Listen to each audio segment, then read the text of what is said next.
You've met with a terrible fate, haven't you?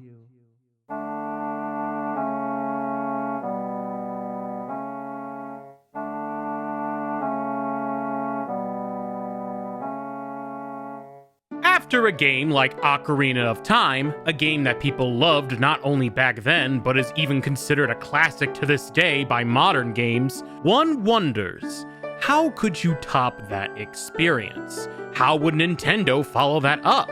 With the success of the game, Miyamoto wanted to create a second quest for Ocarina of Time, essentially making a cloned, harder version of the original game, with some slight changes and random dungeon rearrangements. Since changing the dungeons would be the major difference, this new version would fall on the shoulders of a certain future Zelda producer, Eiji Aonuma. You may have seen or heard of him in a few directs for future Zelda games. This is the new world of Zelda.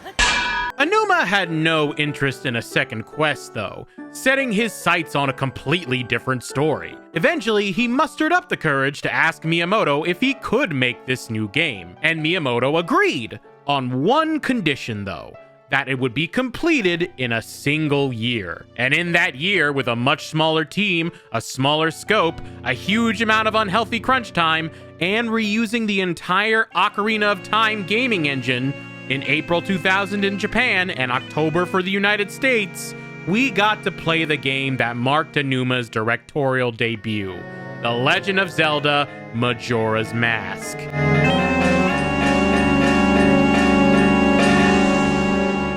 A direct sequel to Ocarina of Time that took place in a completely different world from Hyrule. It featured new puzzles, new dungeons, new characters, even if they looked exactly the same as previous ones. And more importantly, a new story with a new 3D mechanic. Since I never beat Ocarina of Time until the beginning of this year, I never even touched Majora's Mask.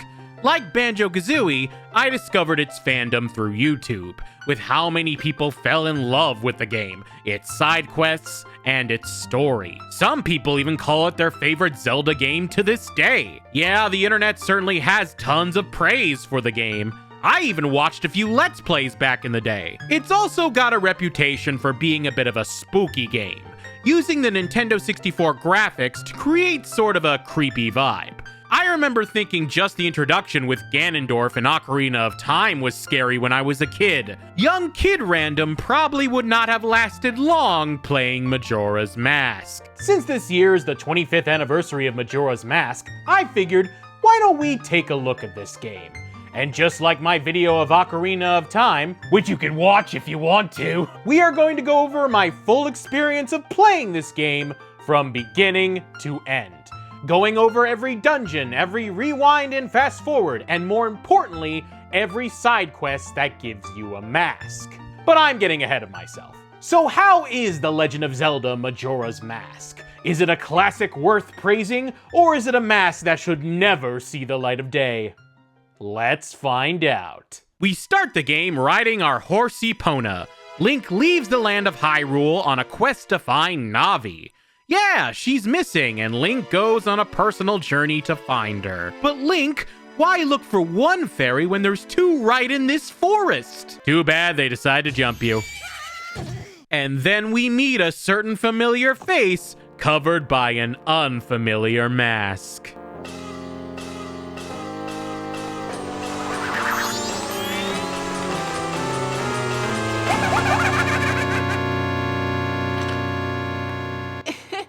You two fairies did great. I wonder if he has anything good on him. If you don't recognize him under his mask, this is Skull Kid from Ocarina of Time. He was a side character who you could get a heart piece from if you played Saria's song. Still just as mischievous as he was back then, he and his fairy friends rob us blind. Look at him and his skull hands on our ocarina. Ooh, what a pretty ocarina. Hey, Skull Kid, let me touch it. I want to see. You can't, Tail. What would we do if you dropped it and broke it? No way. You can't touch it. As we learn the names of the fairy criminals, we regain consciousness. And there's no way we're letting anyone touch our ocarina and getting away with it. Oh god, he's getting away with it! Literally holding on as much as we can, we watch him run away with our horse into a cave. We gotta go save Epona. Ooh, rupees! No! We gotta save Epona! I'm coming, girl! We enter this creepy cave, and there's just something weird and mystical about it. Probably all those 2D symbols everywhere. And it's not long until we find our horse snapper. What's with that stupid horse of yours? It doesn't listen to a word that's said to it. There's no point in riding a thing like that. So, I did you a favor and got rid of it. Aw, boo-hoo. Why the sad face? I just thought I'd have a little fun with you. Oh, come on. Do you really think you can beat me as I am now? Fool. Suddenly, Skull Kid releases the power of his mask. A haunting sound surrounds us as we are smothered by Deku Scrubs. And then we see the fate that has fallen on us.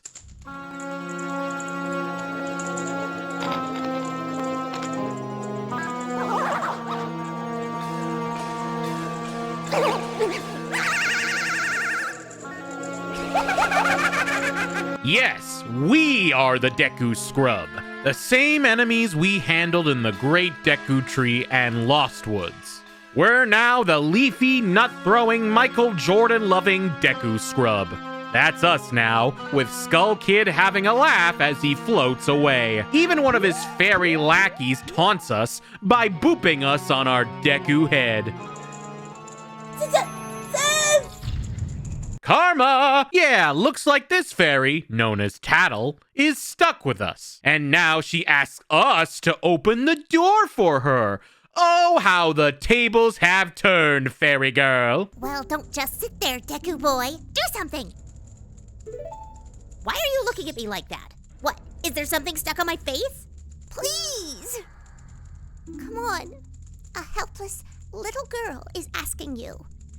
So hurry up! So very polite. Here we get control of our new Deku body, and it is a bit different from our usual Hylian kid body. We can't use our sword, but we can do a spin attack to move around. Once we open the door, Tattle grows a conscience, apologizes, and asks us to take her to her brother and Skull Kid. And as you may have guessed, Tattle is this game's version of Navi, helping you Z-target while giving you hints on how to handle enemies along the way. It's similar to Navi, only with less... Hey, listen! Instead, we hear a bell chime sound effect for every time we hear Tattle speak.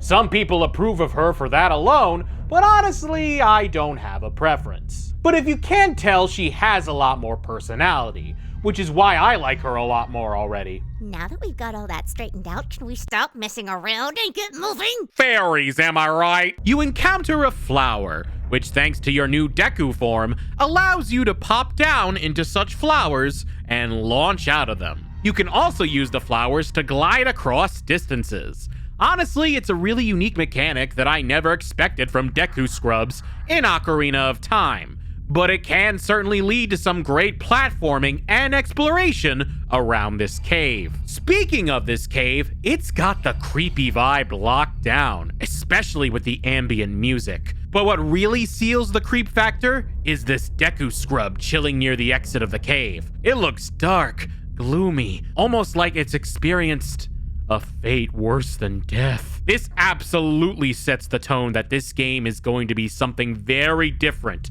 from the average Zelda experience. At the very least, it'll be a lot more terrifying than Ocarina of Time. I don't like it. Let's get out of this cave. The cave leads us into a clock tower? We see gears, machinery, and waterways all over the place. A bit of a change of pace for sure. Hopefully this means civilization is right around the corner or something. You've met with a terrible fate, haven't you?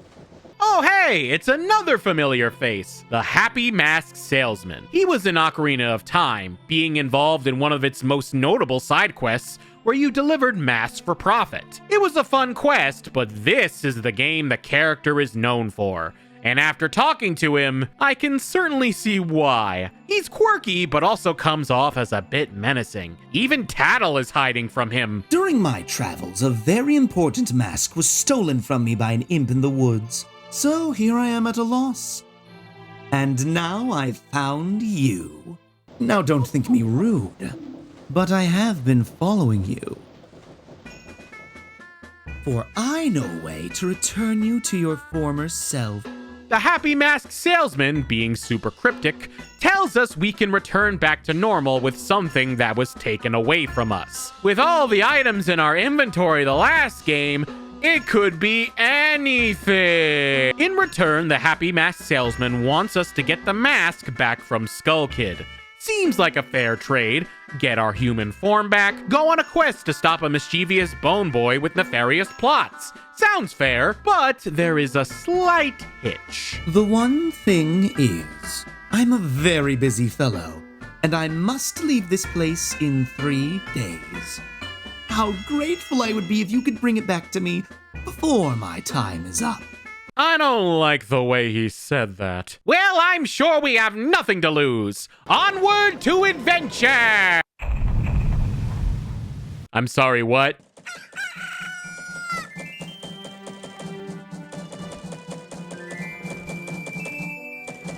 And this is where we see our main hub area. The place where everything connects in the land of Termina. The town where everyone is prepping hard at work for the Carnival of Time, Clock Town.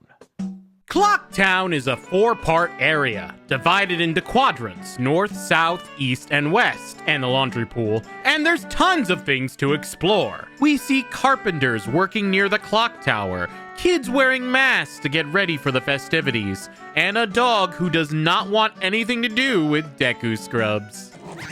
What did I ever do to you? We have tons of places in Clock Town. There's the Stockpot Inn where you can book a room, if it wasn't already full. The Milk Bar, the leisure establishment for adults only. Loads of shop like the Bomb Shop, selling, you guessed it, bagels.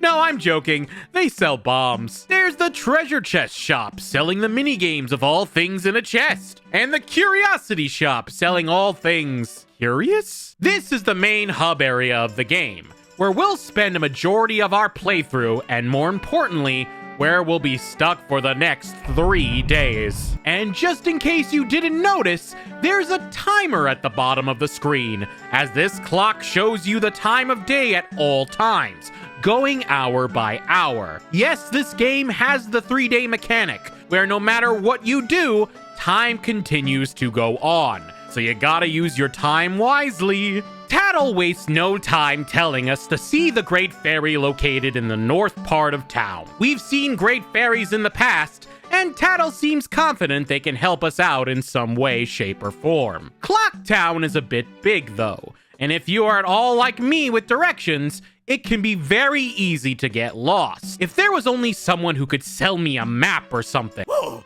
what's this? Great clothes? White fairy? Sir, could you by chance be... Oh, forest fairy? My name is Tingle. I think I'm the same as you, sir. A forest fairy. Yeah, you may recognize this character from other Zelda games like Wind Waker, Four Sword Adventures, and even his own spin-off games in Japan. Tingle is a 35-year-old man who wholeheartedly believes he is a forest fairy, and goes as far as to cosplay his Faisona in public. He honestly would fit right in the age of the internet. We're not going to judge, but instead buy a map from this guy, as having one will be very helpful, not just for Clock Town, but for every area in the game. Trust me, he's a bit weird, but he's your main map guy. Tingle, tingle. Get away from me. These are Tingle's magic words. Don't go steal it up. Unfortunately, as we make our way to the Great Fairy, we see she isn't quite all herself, as she's been shattered into tiny little fairies, with one in particular still missing, and we must help put her back together. Thankfully, the missing fairy isn't too far away, as we head on over to the laundry pool and find a lone fairy. Once back to the fairy grove, we see the great fairy we're all familiar with, even if we don't want to. I am the great fairy of magic.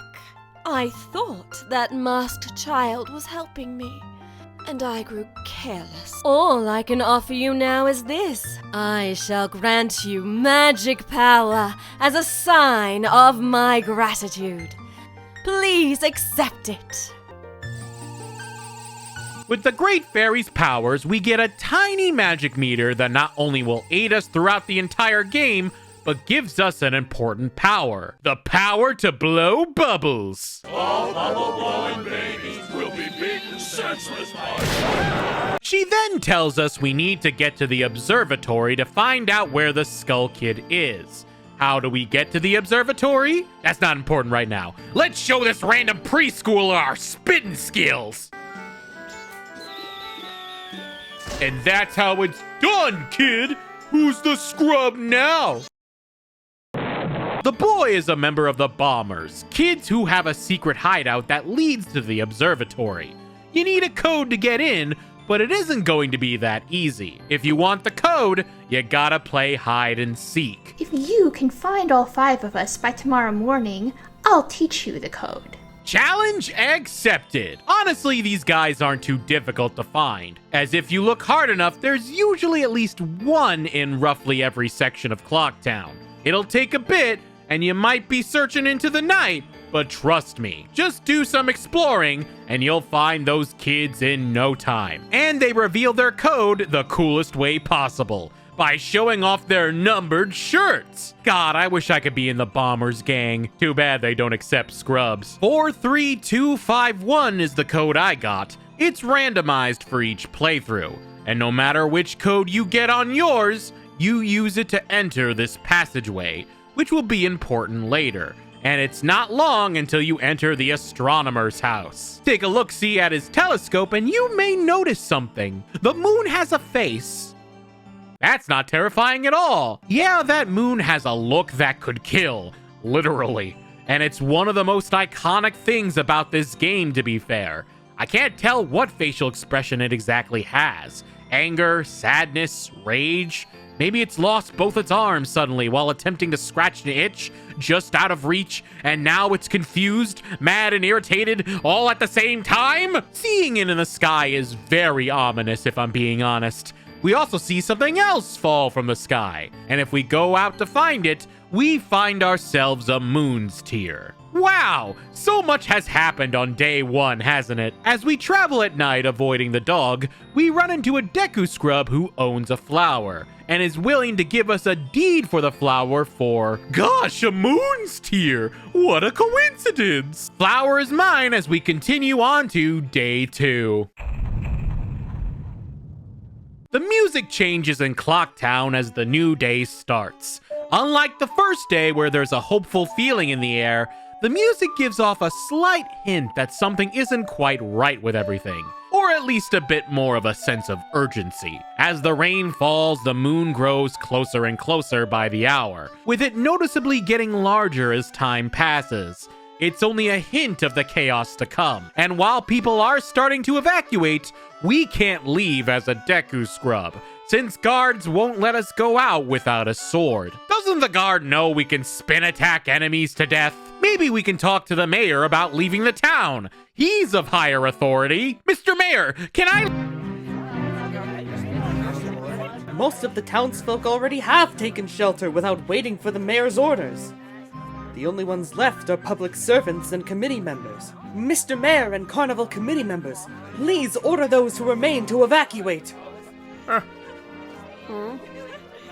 Well? You cowards!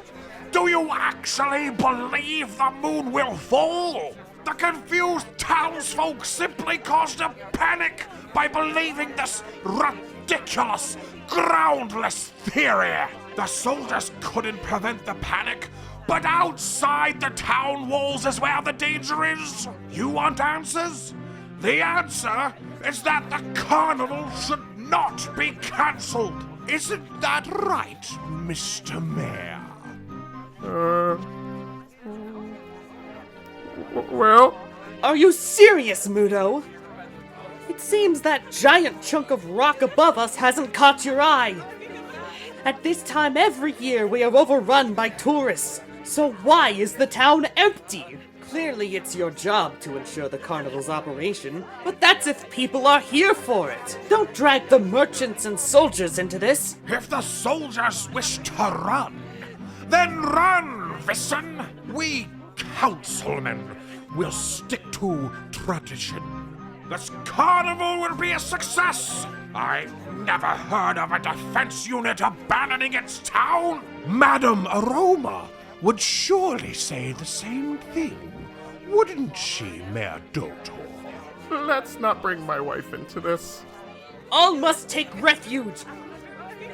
On with the carnival! All must take refuge! With the carnival! All must take refuge! All must take refuge! All must take refuge! You know what? The debate is heating up in there. How about I come back another time? Honestly, this is probably one of the most memorable scenes in the early game for me, even if it is entirely optional. But it's a very real scene, showing the panic of the Clock Town residents and why people still haven't evacuated yet. Even when a giant moon is hurtling over towards the Earth, people will stick to business as usual, no matter how much danger rears its ugly head. I can't quite explain it, but I know people who would take both Muto's and Vissen's side in this. Yay, politics! That moon is looking awfully close. I don't really think there's much I can do here. It's making me feel anxious. Well, I can get a few heart pieces, I suppose, as a distraction. Yeah, heart pieces return in a Zelda game. Also, the sky is blue.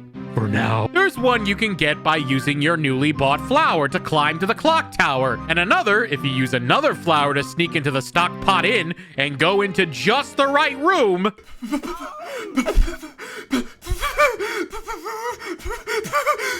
Paper, please! The deed is paper. Give him the deed and they feel relieved, and you get a heart piece. Hopefully he washed his hands before giving me that. You know what? The less questions I ask, the better. And now the music is going absolutely haywire. Definitely feeling a lot more frantic as the melody speeds up, like a broken music box that's about to collide into a moving train. Not to mention that the population has certainly dwindled to like a few of the carpenters, and maybe that postman who just sticks to his schedule and won't even talk to you. Oh, and that dog! That dog's still there. Especially when it gets closer to nighttime, it just feels like a ghost town. Just nothing but quiet and the sound of the animals. Oh, and the rumblings that happen every hour or so. Yeah, the ground shakes a bit, which makes things feel more real, more final. Again, that moon is still getting closer and closer, and as the night falls, the fireworks go off, and the entrance to the clock tower opens up. What feels like something celebratory instead feels hollow and pointless, like the beginning of the end. Is there really nothing I can do here? There has to be something. I feel powerless just standing here doing nothing as the moon is about to fall. Why do we only have 3 days? There's gotta be more time, please. I need more time.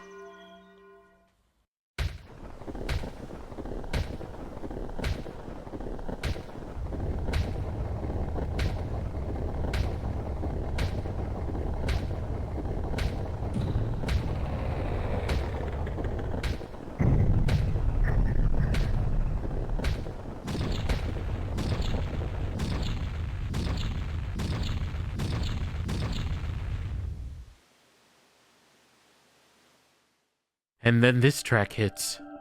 The final day's music is such a powerful track. It captures everything in a melody alone that states, this is it. These are the final moments before everything is destroyed. There's this pervasive feeling of hopelessness, like it's coming no matter what, and there's nothing that can be done to stop it. Some may find this scary, and I can see why this song would terrify people, but to me it rings out as depressing. The end is always coming, and the moon was staring us right in the face this whole time. Like the moon, death is a constant reminder, always there, always a threat to all of us. That moon is bigger than ever, and with the clock changed to a more rapid-looking countdown, things are looking bleaker than I've ever seen in any Zelda game that I've ever played. What happens if I fail? Will this world cease to exist? What will happen to all the people in the town? Is there really nothing that I can do to stop it? You know what? Let's stop all that defeatist talk. We're the hero of Hyrule. We beat Ganondorf. Even as a Deku scrub, we can show Skull Kid what for. So we walk up to the clock tower and see him waiting for us. Skull Kid almost seems in a daze, like he's not fully in control of something. Tattle tries to ask for the mask back and talk to her brother, but there's no use. Swamp, mountain, ocean, canyon. Hurry, before you were there. Bring them here. Don't speak out of line! Stupid fairy! No! What are you doing to my brother? Skull Kid, do you still think you're our friend after that? Well, whatever. Even if they were to come now, they wouldn't be able to handle me. If it's something that can be stopped, then just try to stop it!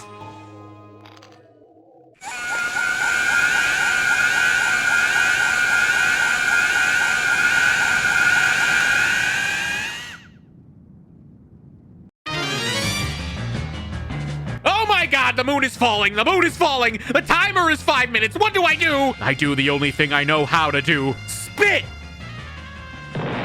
The ocarina has fallen. Glad I got that back. With things looking so dire, I know what we need. A flashback.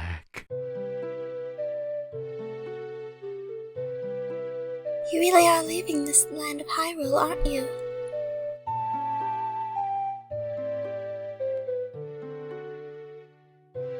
Even though it was only a short time, I feel like I've known you forever. I'll never forget the days we spent together in Hyrule. This flashback scene with Zelda, of all people, her name is in the title after all, gives us the ocarina and teaches us, or rather helps us remember, one last song. You might remember it from a long time ago. And then Tattle snaps us out of it. Somebody? Anybody? Got us some time. Help us, please. We need more time. And thanks to Princess Zelda, that wish is granted. We grab our ocarina and play that familiar tune, but with Deku instruments this time. Where do those come from?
What just happened?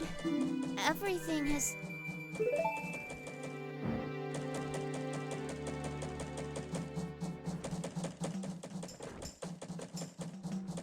started over. And just like that, we're back at the front of the clock tower.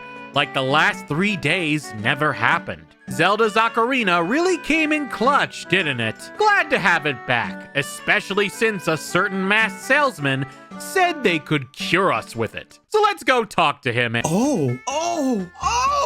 You got it! You got it! You got it! You got it! Then listen to me.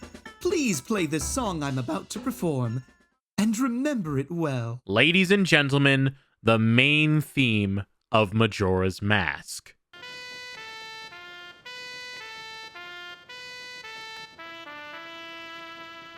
Something about this song really strikes a chord. And honestly, it's one of my favorite tracks in the game. It has mystical healing properties that not only saves us from being a Deku scrub, but turns that curse into a mask. It can heal others as well. Trust me, this won't be the last time you hear it. And then we get our first ever mask.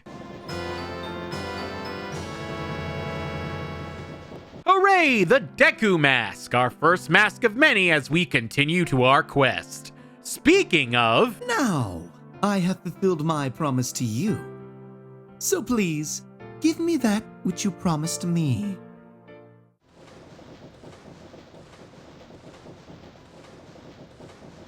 Don't tell me. My mask. You did get it back, didn't you? What have you done to me? If you leave my mask out there, something terrible will happen.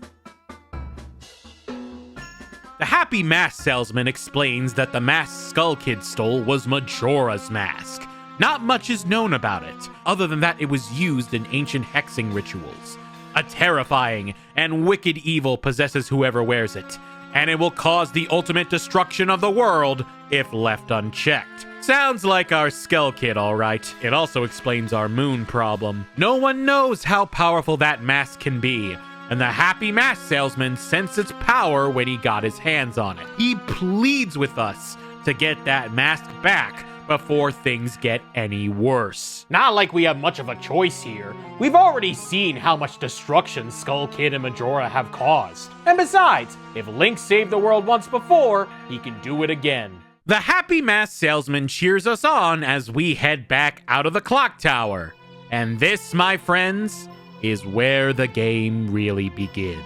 We must travel throughout the land of Termina. Man, this game really cranks up the Doomsday vibe, doesn't it? And find a way to stop Skull Kid from making the moon faceplant every 3 days. It's an interesting mechanic that makes the game very different from Ocarina of Time. Sure, there were day and night cycles, but they just changed what enemies were on screen and where characters were hanging out. Majora's Mask, on the other hand, has certain NPCs showing up at even more specific times, sometimes even specific days. It requires strategy and forethought to properly prioritize and knock things out as quickly as possible. Speaking of, we should get started on some questing. If you couldn't tell from Tails' subtle clue, you have to explore the 4 parts of Termina, consisting of the swamp, the mountains, the ocean, and finally, the canyon.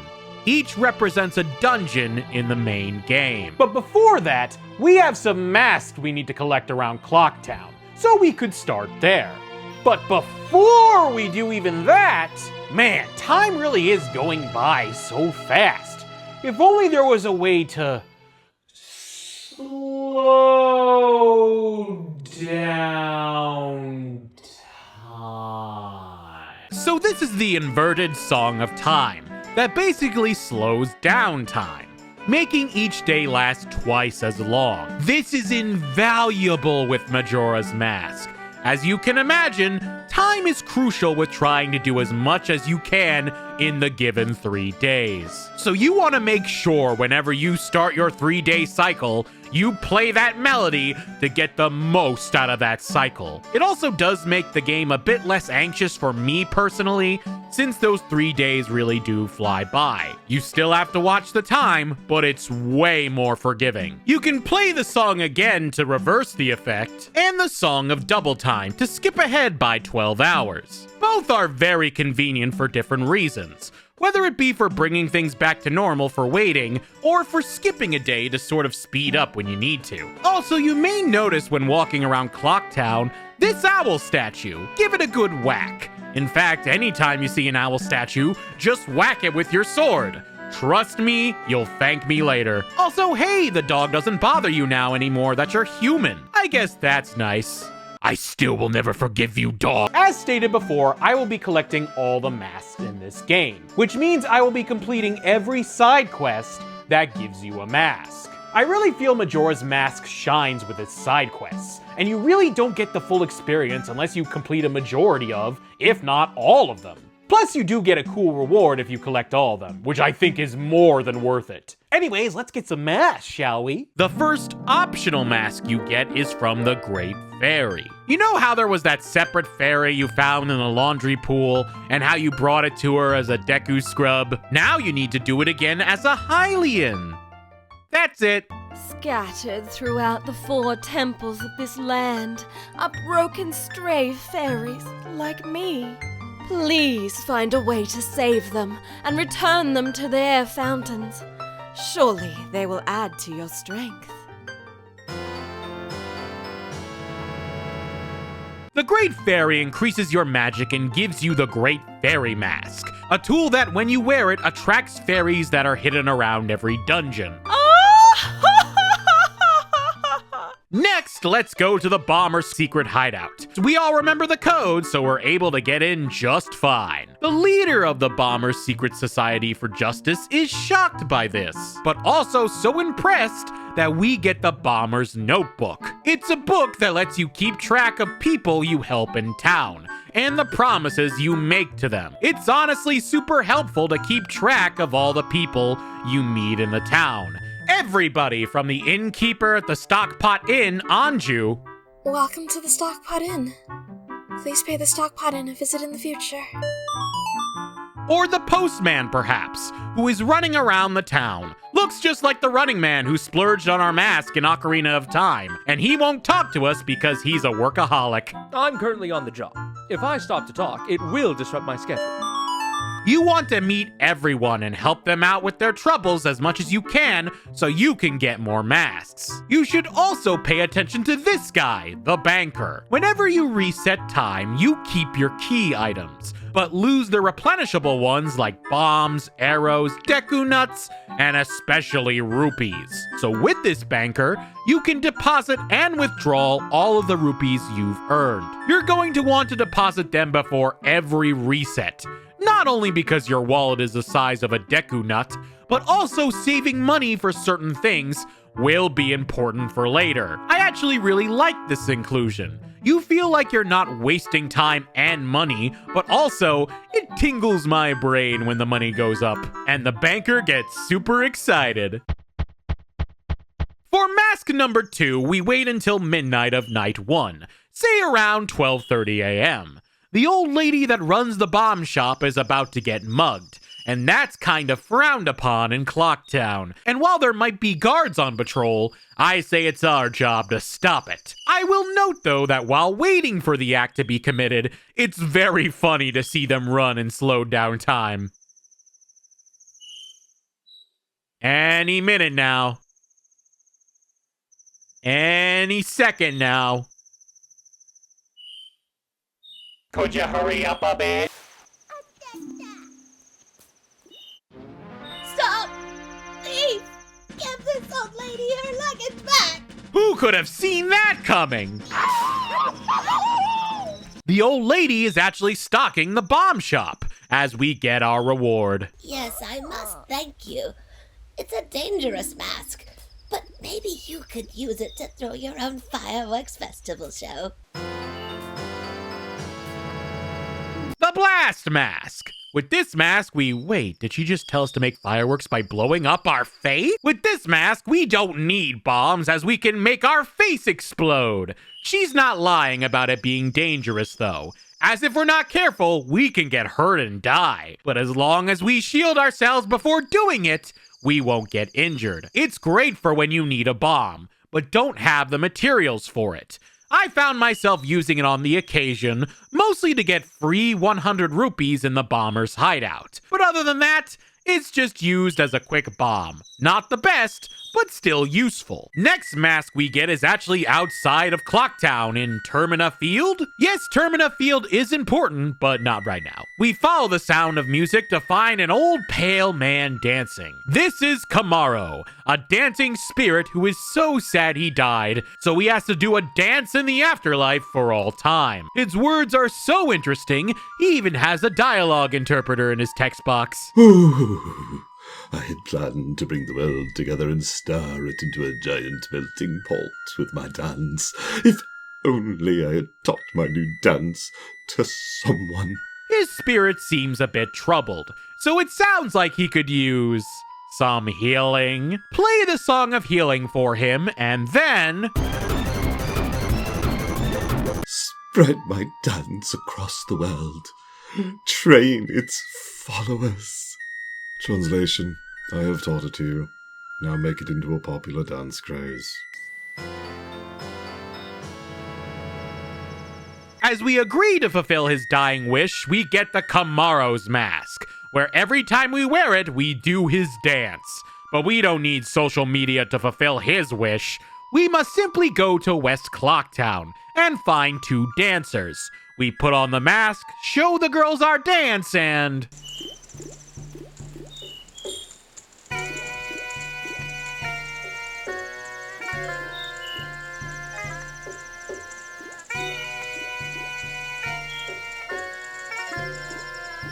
so this is how trends are born. And how we get another heart piece, yay! Master, you're so cool! Oh, please, ladies. This is why they call me the hero of trendsetting. Yeah, a lot of these masks are one and done and help you get things like heart pieces, which I can't complain about. Link's health bar is looking a little small right about now. But other than this, Kamaro's mask won't see much action. It's okay, I've done all I needed to do, and your dance will live on as long as dance trends do. We head on over to the laundry pool and hear more familiar music along with another familiar character. It's the Song of Storms guy, or Guru Guru, as he's known in this game. What's he doing here at 3 o'clock in the morning? Practicing because he's too loud, of course. He then just says this. Dear guest, long ago I was in an animal troupe with dogs and donkeys and such. Why could a man join? That's 'cause a man is an animal too, my boy. They were all great. But there's one thing I didn't like about it. Why was the dog the leader? Was it 'cause something was wrong with me, sir? Oh, that dog was an amazing leader. He always had a stellar troop, no matter what animals he had to work with. That's why I stole it. The dog's mask. I stole it. I wanted it because it was the leader's mask. But I no longer need it. I give it to my guest. After that slight crash out, we get the Bremen's mask. With this mask, you essentially become a Pied Piper to animals and lead them on a march. Listen to it.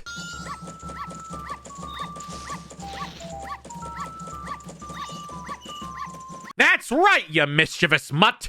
Revenge is the dish best served in forced servitude. We fast forward to the second day and head on over to Termina, the essential Hyrule field of this game, where it connects to all 4 of the areas you need to go to. You have patches of grass, a few enemies, including this giant vulture thing that steals your rupees and sword if you're not careful, so just avoid it for now. There's quite a bit to explore, but where we're going is this archway that leads to a farm path. We find Tingle up on a balloon and knock him down.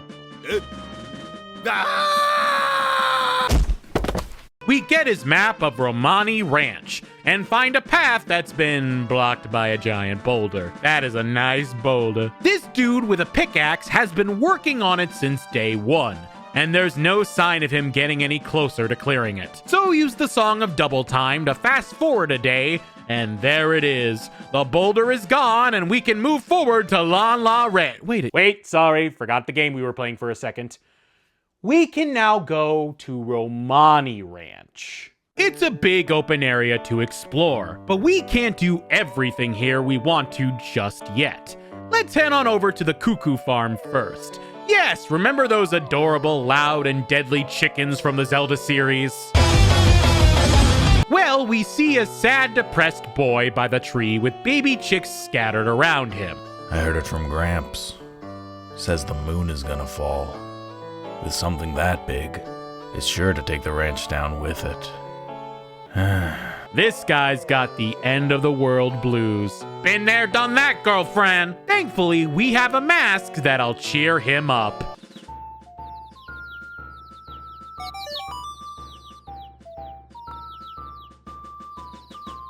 One by one, you play the song by the baby chicks, and they follow behind you, and you must gather them. I'll admit, it's pretty darn adorable seeing these baby chicks marching about.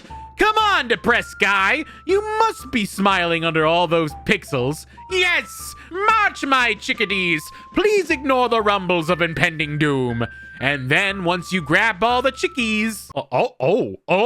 Oh, I didn't know marching had that power. The farm is now full of cuckoos, and Grog is dumbfounded. Honestly, if I saw cuckoos just age like that with the power of music, I'd be freaking out a bit too.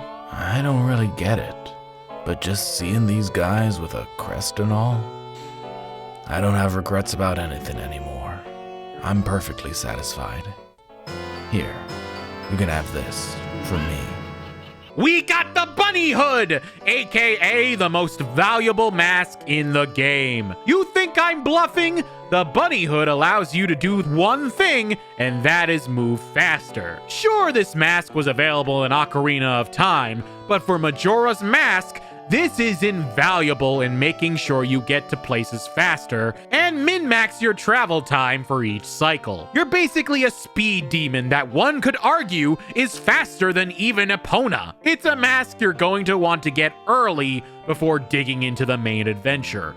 No wonder the Running Man was willing to give us all of his money in the last game. I would have done the same thing. It's also going to make going over the field much faster. Wait, what's that? Isn't that your horse? Yes, it is, Tattle. Epona is safe and sound. I'm glad Skull Kid didn't send her to the glue factory, but we don't have any access to her behind that gate. Maybe the Malon clone can let her out. This is Romani and...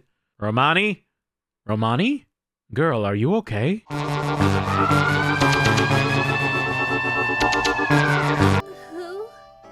are you again? Okay, that's a bit weird. Romani isn't looking too good. Staring off into space, covering her head with her hands, being generally unresponsive. Something bad has happened to this girl. We just don't know what yet. Well, we can't do much with her or Epona yet. If only we could get here earlier and get rid of that boulder. Alright, we've done a decent amount of side questing now. I think it's time we take on our first area, the swamp. The entrance to the swamp is not too far from Milk Road, but we do notice a certain sketch along the way. Oh, I remember this. Hale and I drew this with the Skull Kid when we first met him. He told us that he had been fighting with his friends and that they had left him all alone. We then get some backstory of Tattle, Tail, and Skull Kid via a cutscene. We see them meet Skull Kid at his lowest, and honestly, it's pitiful seeing him sad in the rain when the two fairies decide to help him out. We see them bond together, playing, sketching, and just hanging out together. It's a nice moment of all of them together. Until it isn't. I'm sure it was because he was always playing tricks, so nobody wanted to play with him. But to do what he did just because of that...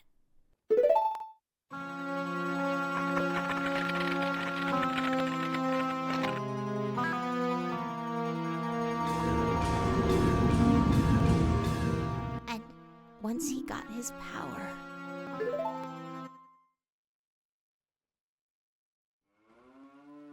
It's a cutscene I really like because it humanizes our antagonist and gives Skull Kid more character. Skull Kid isn't like Ganondorf, the king of evil, born to be evil for generations to come with no redeeming qualities whatsoever. Skull Kid is just a kid, trying his best to get attention with pranks. He's not evil, things just went too far.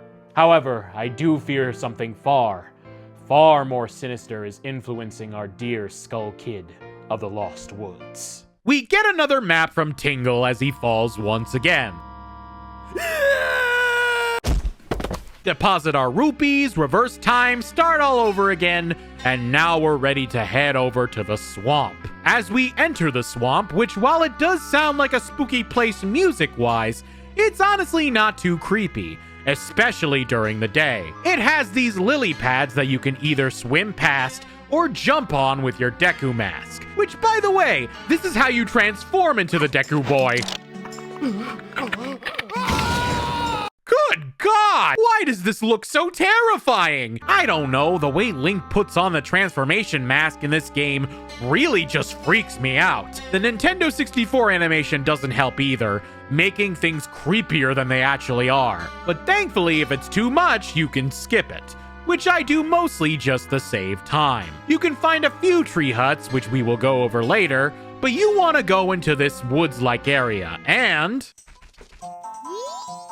Hey, this music sounds familiar, and we have to go through a maze again? Just like old times. This time, though, there's a monkey in the woods, and we have to make sure to follow him.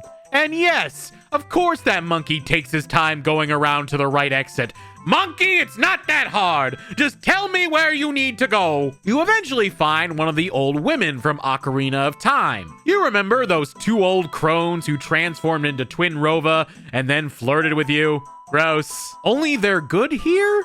Why? You find Kome, and with the help of a red potion that you get for free along with a bottle from Kotake, helping her get back on her feet and reunite her with her sister. After doing the good deed, a bunch of monkeys relay to you that the water has been poisoned around the swamp, and their monkey brother has been captured and taken to the Deku Palace. It's a pretty secure place that only Dekus are allowed in, but with our mask powers, that's no problem for us. After we take care of a few more things, I'm sorry, there are so many side quests. We enter a hut containing a very butch-looking man, who funnily enough is Tingle's father. He gives you a pictograph box, and you ride the ferry, which we get for free since we rescued Kome. We take a lovely boat cruise that kindly destroys a giant Octorok in our way. Then we travel to the Deku Palace. As we enter the palace, we are only allowed in the main throne room of the temple, where the monkey is kept imprisoned. Panic is everywhere as the Deku princess is missing, and was last seen in Woodfall Temple, a place only the royal family of Deku could enter. Their king is so angry that he refuses to hear the monkey out, and he's sentenced to be burned. The only one who seems to show some reason is the Deku butler. Now that our beloved princess is missing, the king has been unable to keep his cool. We're about to punish the foolish monkey who kidnapped the Deku princess! I fear the princess may be caught up in some kind of trouble, just as that monkey claims. He has insulted the royal family! I'll show him what happens when you do that! But in his current state, the king can't even send troops out to look for her. What are we to do?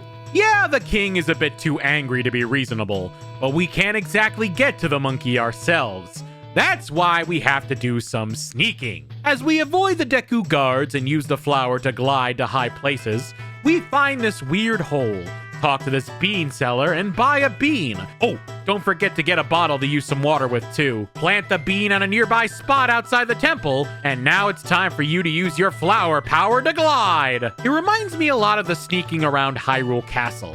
Obviously with a bit more Deku flying and platforming. It can be a bit tricky, especially while avoiding enemies while dealing with moving flower platforms. But one cool thing you can do is actually use the flower to attack, as when it launches you out of the pedal, you hit all the enemies in your way. You can even use Deku nuts as makeshift bombs too. I had to rewind a few times, but I eventually got the hang of it. Also, I love the music in the Deku Palace, as it sort of gives off this chaotic tribal vibe, which makes sense. The palace is in crisis, and you're sneaking off to do a jailbreak. Crikey! It's a monkey trapped by some Deku! We transform back to normal as we try to cut him down, but no luck. He then asks if we have anything that can make a loud noise. Our ocarina doesn't cut it, but with our Deku scrub, we get pipes! I think those are loud enough. He also explains how he went to the temple to investigate what was poisoning the water supply, where he discovered that the Woodfall Temple had become the lair of a monster that kidnapped the princess. And with the king being blinded by anger and all, not to mention falsely accusing the monkey and refusing to listen to him, nobody is able to save her.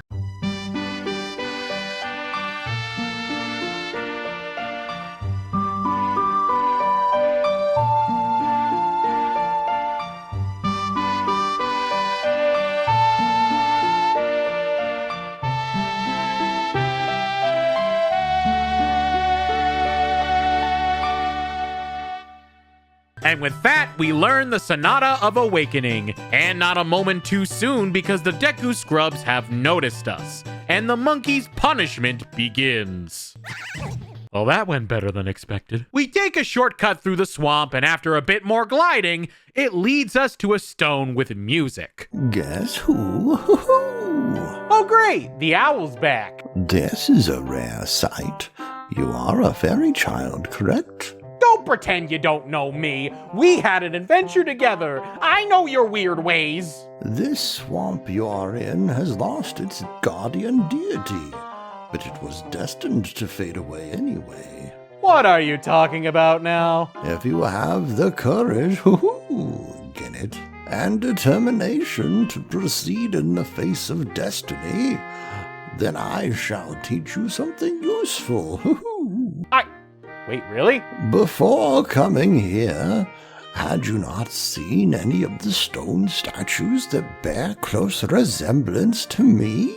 I just thought you were a very vain owl. They are rather ravaging, if I do say so myself. There it is. If you have left proof of our encounter on any of those stone statues... Is proof hitting them with a sword? Then the song carved at my feet will certainly be of some assistance. From the first time you play this song, we shall become eternal friends, transcending time and place. And you lost me again. Just read the sign. Owl out. Hoo-hoo!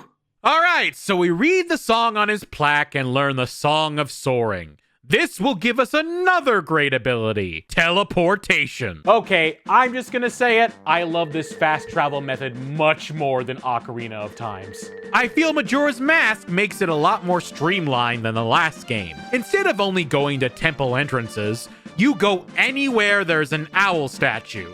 Instead of having to memorize specific songs to go to specific areas, you just need to know the Song of Soaring. It's so much easier to travel to specific places on the map in this game. It's not perfect, but unlike Ocarina of Time, where there are some spots that require a fair bit of walking to reach no matter where you travel, the owl statues are fairly evenly spaced throughout the game, so you won't have nearly as many issues traveling. I really like this fast travel a lot. Way to go, Capiora Gabe Bora! That's not my name. Anyway, we make our way to the temple entrance, play the Sonata of Awakening, and then the temple rises from the water. Ooh, geez, look how long this video is. And we're only now on our first real dungeon? This mainly focuses on using your Deku abilities to progress. Skipping on water, flying with your flower cannon ability, using magic to spit objects and enemies, and navigating through the poison bog full of man-eating flowers. Don't worry, you can walk on their mouth, you'll be fine, as long as you're a Deku scrub. You also find these fairies scattered around the dungeon. There are 15 to be precise, hidden in chests, pots, and random areas. So be sure to keep your eye out, as if you find them all, there will be a nice reward with your name on it. You'll also find the usual stuff, a map, a compass, keys, the boss key, and the main weapon of the dungeon, all paired with glorious chest opening animations, which, funny enough, Deku Link gets a different one. The tribal theme continues here, not only with how it looks, but the music as well, being mostly percussive, ambient noises, and some lovely background chanting. I will admit the sounds of chanting did get to me a bit, especially in areas I got stuck in, but it does the trick for making a memorable experience. Honestly, it's perhaps the most memorable dungeon music I remember in the whole game. There's a lot of torch lighting puzzles, block moving puzzles, Skulltulas, lots of callbacks from Ocarina of Time making a return. Even some mini-bosses.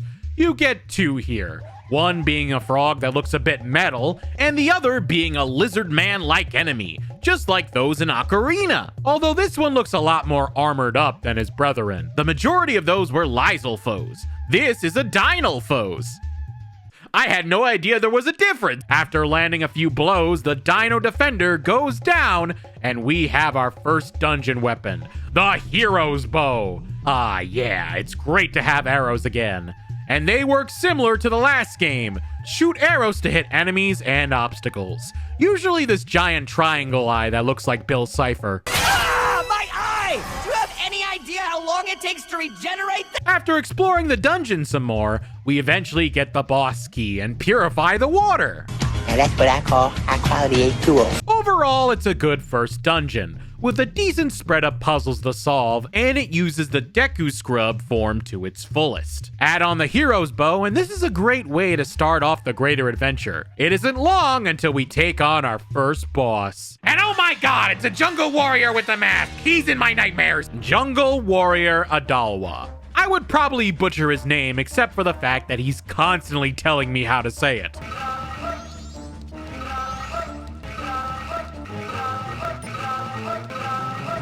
Glad to know the first boss talks like a Pokemon. I really like this boss theme in particular. It's the same theme for all the bosses, but more intense. It's high stakes, and it does a great job of building the tension as you fight him. I dare say this is better than the Ocarina of Time's main boss theme. As for the boss himself, Adalwa isn't too bad. He has some tricks up his sleeve, along with a giant sword and shield. He uses his sword to attack, charge at you, does some spin attack, summons spiders from the ceiling, creates flame walls, and most annoying, can summon a bunch of moths to harass you. It's not too hard to deal with as you can easily hit him, but still can get hurt if you don't know what you're doing. But as long as you stun him with your arrows and hit him with your sword, he goes down fairly easy.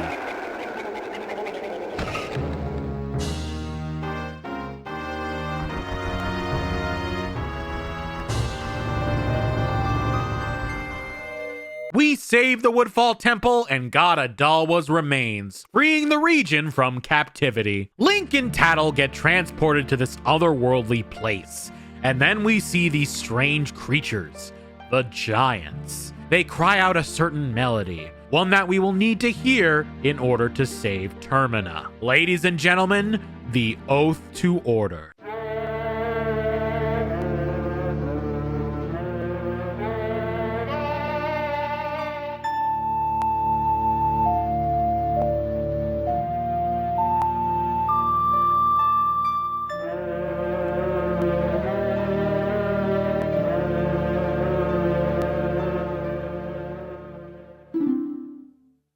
I always found the scenes with the giants to be surreal, almost otherworldly. We can barely see them, and that Oath to Order music really hits hard.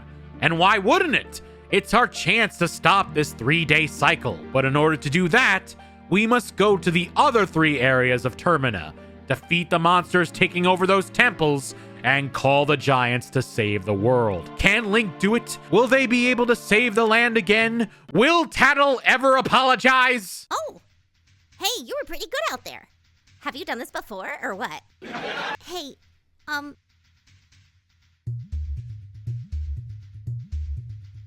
that stuff I did to you, your horse, I apologize. Sorry. There, I apologized. So don't hold it against me, got it? If it isn't clear by now, I find Tattle a lot more interesting than Navi. Not that Navi was bad, she was helpful, kind, and a great guide for Link, but having a personality? Nah, Tattle is way more interesting. She has motivation, caring about her brother, and at first she's stuck with Link, but grows to work with him and even grows as a person. Fairy. Navi filled her purpose as a game mechanic, but Tattle seems more like an actual character. And it's why she's getting a voice in this video. With everything back to normal, we find the Deku Princess completely unharmed. I was worried that when I didn't come home, my father would think that monkey had kidnapped me. I was worried that my father would even go so far as to punish the poor monkey. Don't tell me. Are you serious? Yeah, we gotta figure out how to get her back to the palace and fast. But how are we going to carry her all the way there? Why is Carrie highlighted?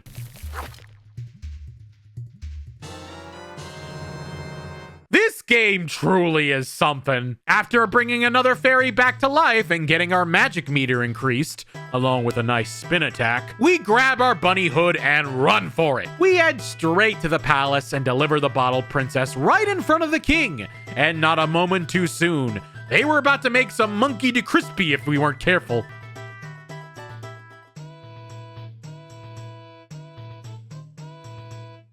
Oh, my princess!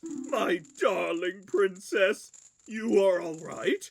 I was so worried. Foolish father!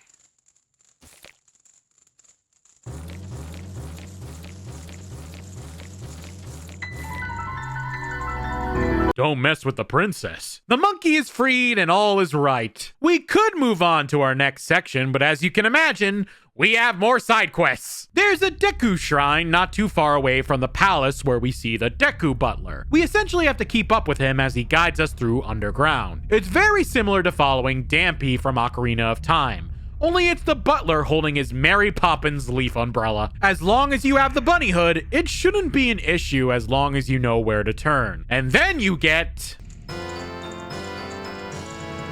the Mask of Sense, a mask that allows you to sniff for mushrooms and sell them. Other than heightening your sense of smell, it doesn't do much. And in fact, one of the least important masks in the game, but it is a mask that exists. What's more important, though, is what the Deku Butler says next. Actually, when I see you, I am reminded of my son who left home long ago. Somehow, I feel as if I am once again racing with my son. Yeah, in case you can't connect the dots, that Deku corpse we found in the beginning of the game, that is the Deku Butler's son. It's a small thing that people may not notice the first time playing, but the more I thought about it, the sadder I felt for the Deku Butler. He doesn't even have a proper name, and yet I feel the world for him. I wonder if he even knows. And that's the one mask we're getting before we head to the next area. Yeah, we're kind of in limbo until we get to the next dungeon, so let's head on over to the mountain village. After once again giving the drop on Tingle, Tell my wife I loved her! we find ourselves in this mountain village deeper into Goron Valley, where things are absolutely freezing. Aren't Gorons supposed to be more into dry, hot volcano climates? If it's freezing, it probably has something to do with Skull Kid and Majora's mask. We see a shop with a very large blacksmith and his very convincing partner. There's a Goron who is frozen and alone, and then there's the Goron village itself that's been closed off to keep the cold out. Also, we have these darned wolves from Ocarina making a return. I mentioned that the combat in Ocarina had its annoying moments, and for everything that's different in this game, some things just don't change. Good thing I can blow up my face.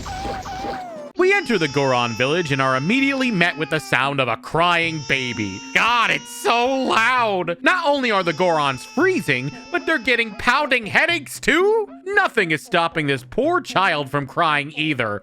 Nothing. He wants to see his father, the Elder, or Darmani, the hero of the Gorons. But neither have come back from their latest outing. Looks like we gotta go find them.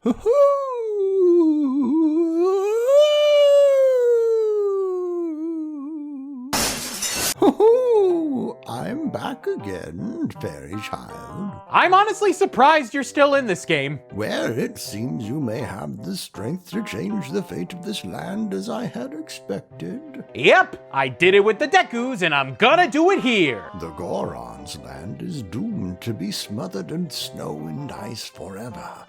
It will become a land where no living thing can survive. That's really dark, Mr. Owl. So, will you proceed?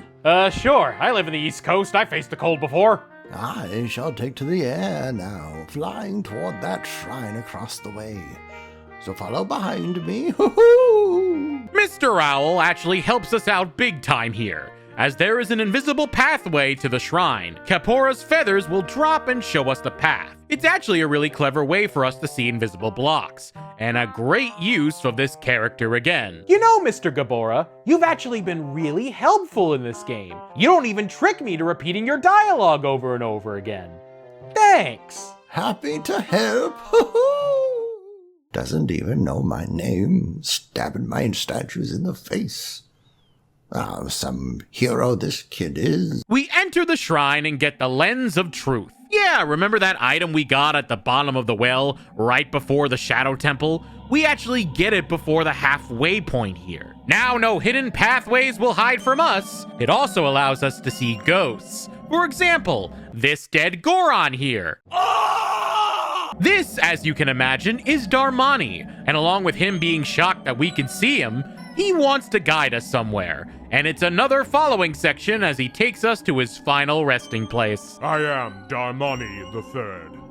The blood of proud Goron heroes runs in me. He mentions how he passed away trying to take on the monster at the summit, but sadly he fell in the blizzard. As I am, I can only watch as Goron village is slowly buried in ice. I may have died, but I cannot rest. Heal my sorrows.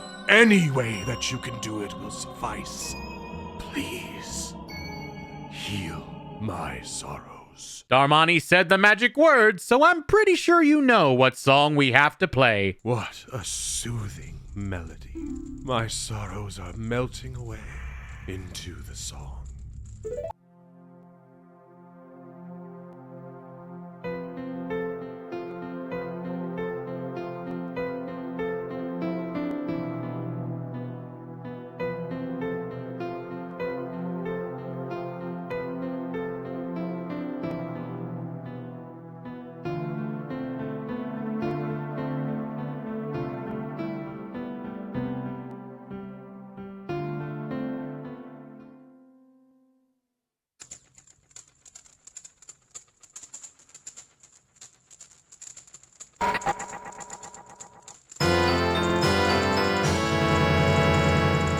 The Goron Mask, the mask of a proud Goron hero. The second main mask of the game, as you can imagine, allows you to turn into a Goron. Let's see how horrifying it is. Yup, still terrifying. You move slower, but you now have the ability to punch, dealing massive damage. You can also roll and reach areas faster. I will warn you, it is hard to control, especially on the ice. So be careful. Honestly, out of all the species in Zelda, the Gorons have always been my favorite. Something about them just seems cool to me. So I am very happy we get to play as one in this game. And I especially like this Goron's cool design. Along with Darmani's grave is some hot spring water, where if we collect some in a bottle, we use it to unfreeze some Gorons. One of which being the Elder that'll teach us a lullaby. Or half of a lullaby anyway. He can't seem to remember the rest of it. Well, part of a lullaby is better than nothing. To make the crying stop, it's worse than Yoshi's Island. I really wouldn't be a good parent, would I? With the Goron mask, we get bongos as our choice of instrument, so that's cool. I really like how every mask gets its own instrument. It helps adds a layer of personality with each mask. We play part of the lullaby, and it jumpstarts the kid's memory just enough. That song.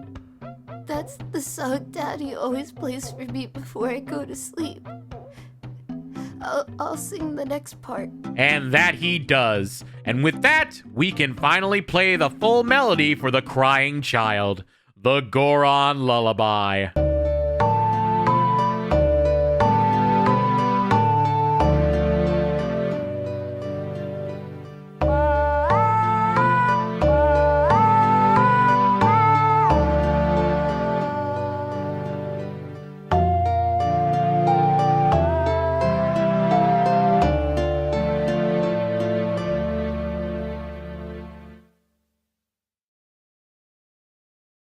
It's just like Daddy's right beside me.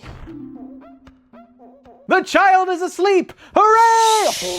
Sorry. Now the Gorons breathe a sigh of relief and can get some peace and quiet. Before we head to the next dungeon, we light some torches and launch our Goron selves into a chandelier in order to break open a rock stake. It looks appetizing despite the fact it could break our teeth instantly. We go back and bring it to that freezing Goron with the weird hat, and that gives him enough energy to return home. In return, he gives us the Don Gyro's mask, which we use to conduct a frog choir. I never use this mask. There's a whole quest with saving frogs and getting a frog choir going, but I don't know, it doesn't get you any more masks, and I'm not trying to get every heart piece, especially since you have to revisit some temples to find the frogs, so I don't think it's worth doing. I'm just getting it for the sake of getting all the masks. Sorry, frog lovers. Afterwards, we go through a path only Gorons can go through. And I actually do it on my first try without any rewinds, mind you. And we make our way to the Frosty Dungeon. Only something invisible is blocking our way. Using our lens of truth, we discover a giant Goron in the way, blowing ice everywhere. Why is he doing that? It's okay. We can use the Goron lullaby to gently put him to sleep. Giant Goron falls asleep, and then he falls into a pit. Whoops. Just a little manslaughter for our green-clad hero. Who cares? Let's start with our next dungeon, Snowhead Temple. Snowhead has you doing a bunch of ice puzzles as a Goron. You break ice barriers, move extra heavy blocks, and of course, find fairies. Did I mention fairies? 15 fairies to find. Much like the last dungeon's obsession with all things Deku, Snowhead Mountain is all about that Goron action, using a lot of the Goron mask abilities. Rolling, ground-pounding things. They really like doing this with levers. I greatly enjoyed this Goron-focused dungeon, especially rolling on the sides of areas to get platforms you wouldn't otherwise reach. It's so satisfying. You even get the mini-boss of Wizrobe, this blue warping imp who can get a bit annoying if you don't know what you're doing. I especially hate it when it freezes you and laughs. Stop laughing at me! Thankfully, the glorious Bunny Hood comes in handy yet again, letting you hit him before he hits you. He'll clone himself during Phase 2 just to psych you out, and like many bosses using this strategy, you have to hit the right one to do more damage. Nothing a little patience can't help out with. Once you beat him, you get fire arrows. So Link can now unleash his inner arsonist by hitting switches or melting frozen objects. The dungeon itself isn't too bad, with a good balance of cool puzzles and a cooler setting. The music is pretty good too, not as iconic as the percussion from the last temple, but with a more subtle piano and a hint of chanting hidden within. It's more atmospheric than catchy, but it gets the job done. There's a main room with a giant pillar that you keep finding your way back to, allowing you to knock chunks off the pole with your Goron form. Also, did you like fighting Wizrobe? Hope you did, because you have to fight him again to get the boss key. Get used to it. Speaking of boss, we find this mechanical monstrosity in the form of a bull, frozen in time, at peace with the world. And we need him dead, so let's unfreeze this impressive pony and get back to saving the world. Ah, jeez! Masked mechanical monster goat. This guy can be annoying, but I actually think this fight is pretty clever. He just runs down this long hallway, rampaging and causing rubble to fall. You have to transform into a Goron and roll after him to catch up with him, all while dodging his lightning farts. That's essentially the fight. And yes, it is trickier than it sounds, especially as the more damage you do to him, the more insane the rubble that falls gets, and Goat gets more aggressive too. What did you eat, my guy? Honestly, dodging all the chaos is more challenging than fighting the actual bull, and it can get annoying when you get too ahead of him. In fact, I struggled quite a bit with this boss, but hit him enough times, and eventually he goes down like the rest. We get another heart, mask remains, and then release one of the giants that help us melt all the ice on the mountains. Glad it's not freezing here anymore. I was getting sick of the ice. We save a great fairy, and the Gorons are thankful for the warmer weather. We know immediately what to do. Go back in time and reverse the progress. Okay, that's not entirely true. We actually can go straight to the dungeon once we go back in time now, so we can beat the boss early on the first day. so that at the end of the day, we can get the blacksmith to reforge our sword with the proper materials. It's stronger, but it breaks after a number of swings. That's right, weapon durability was a thing even 20 years ago. If we want to, though, we can get a license to use a powder keg, which in turn lets us open an entrance so we can enter the Goron race, where we're rolling around at the speed of sound. After winning, we get gold dust, complete with a new bottle that holds it. If we give this and our new razor sword to the blacksmith duo, then fast forward a day, we can upgrade our sword again to make it permanently stronger. 3 times stronger, in fact. It's honestly 100% worth doing, especially since your new sword travels with you after time resets. Oh hey, I wonder how dogs in Clocktown interact with Gorons.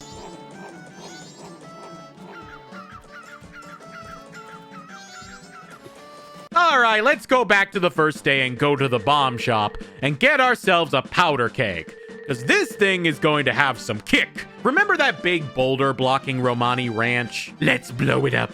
Kaboom! Now we get to see what happens at the ranch on day 1. And there's Romani, looking not like her soul's been sucked from her body. She calls us Grasshopper, because we wear green and patter around everywhere. And she asks us for help preparing tonight because they are coming. They come at night. Every year when the carnival approaches, they come riding in a bright shining ball. A whole lot of them come down. Yes!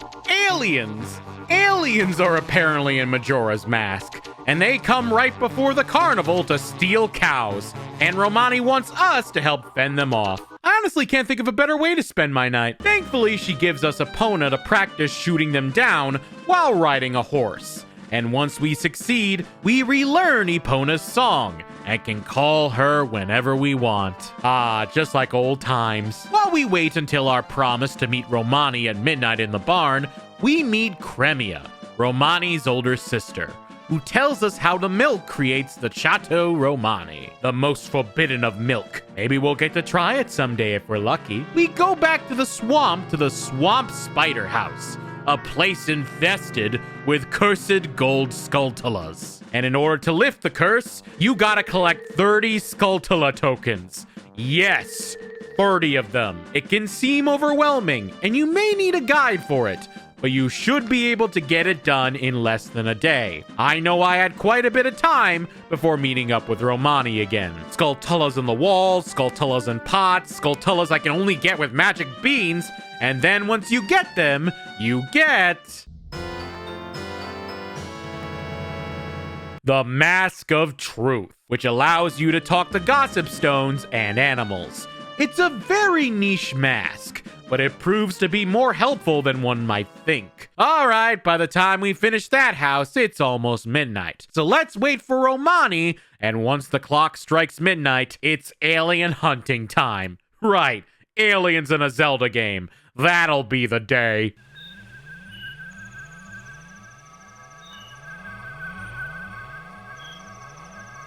That's an alien in my Zelda! Yup! Aliens, or ghosts as they are called, are legit attacking the farm, coming at you from all angles. And you gotta make sure none get inside the barn until dawn. If even one alien manages to slip through, you lose. And poor Romani and her cows are abducted. That's pretty dark. Alien lobotomies weren't on my Zelda bingo card, but here we are. I was honestly really overwhelmed with this minigame, as a lot of them just came by so fast I couldn't keep up. The key thing is to rely on your map and use it to see where aliens are. Make sure to check the back of the barn too, because that caused more than a couple of losses for me. And if all else fails, make sure time is slowed down. The night will be longer, but the aliens will move a lot slower. It made it a lot less overwhelming for me. We do this all night until...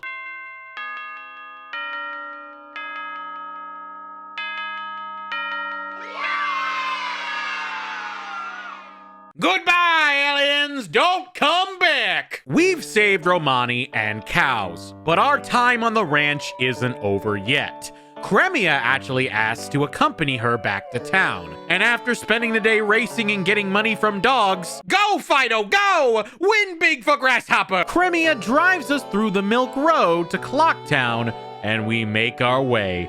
I guess it's been a while now since our father died.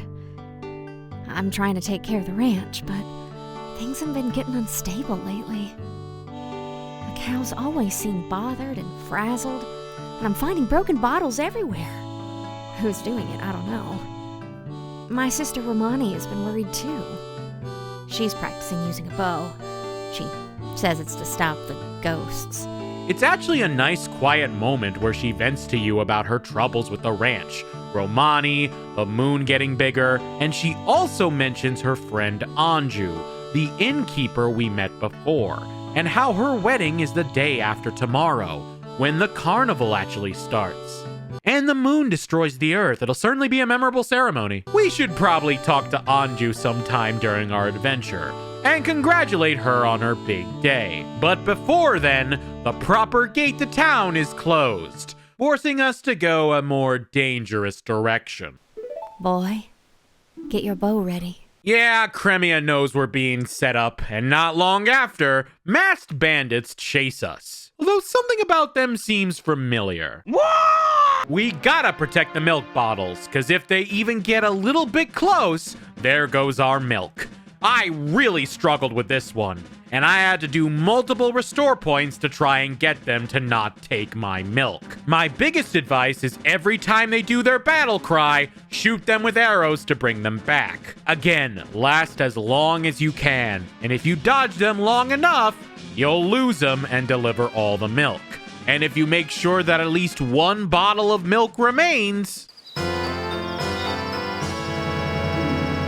Romani's mask. This cow-shaped mask is proof of being a member in the milk bar. It's the only way you can get in. By doing one good deed, a child becomes an adult. I don't think it works like that, Cremia, but you know what? I'll take the free access to the alcoholic cow juice, thank you. The quests in Romani Ranch are some of the most memorable in the entire game. Heck, some of the dialogue you can see in this game, you might not even see your first time around, as it's very easy to miss.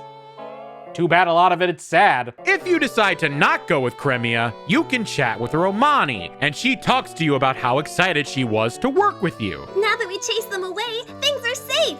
My sister doesn't need to know at all. Hey, Grasshopper, can I ask you to help next year?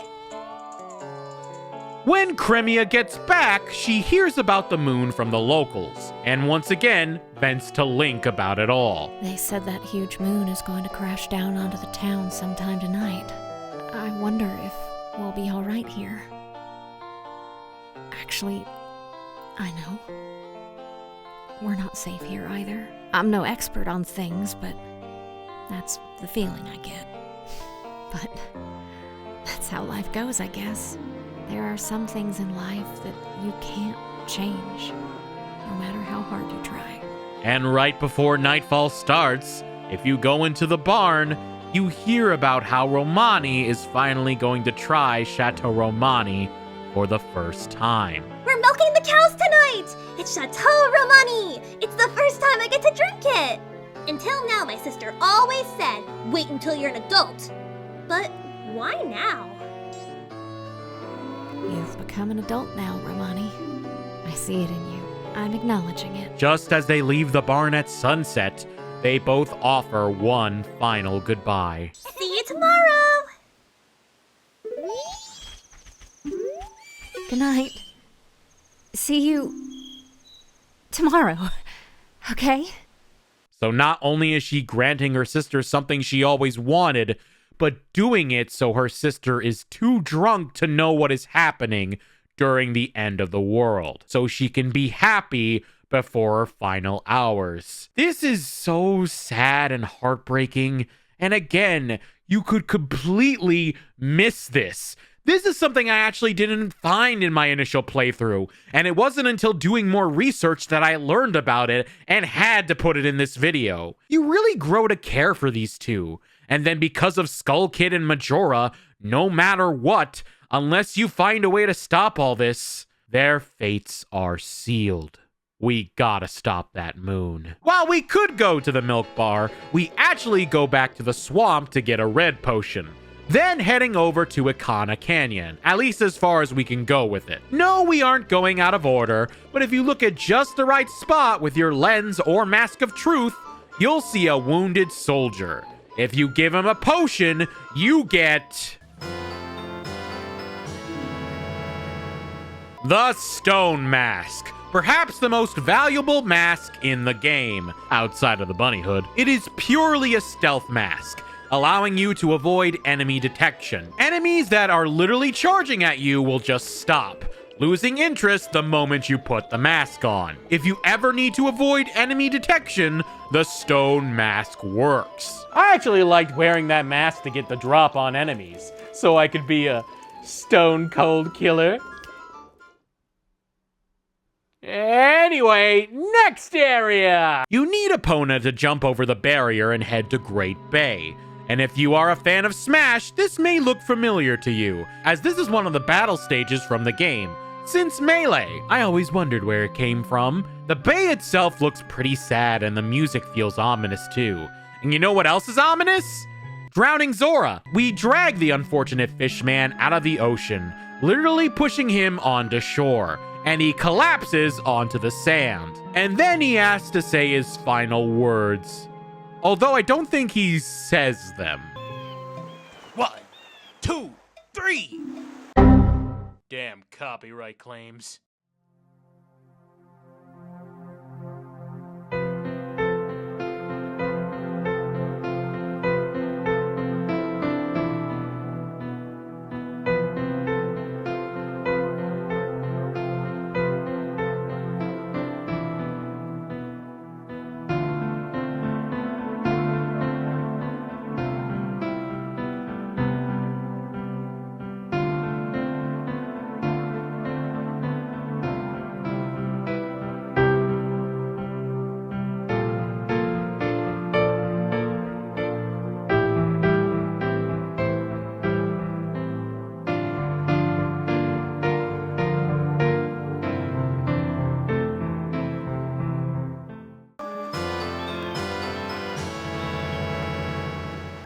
A new mask, the Zora mask, and now you can play as a Zora, and the Zelda species tree is complete. Well, not the other two human ones. We look like a Kokiri already. There was only one Sheikah and Ocarina, and the Gerudo. You know what? Forget it. Forget I said anything.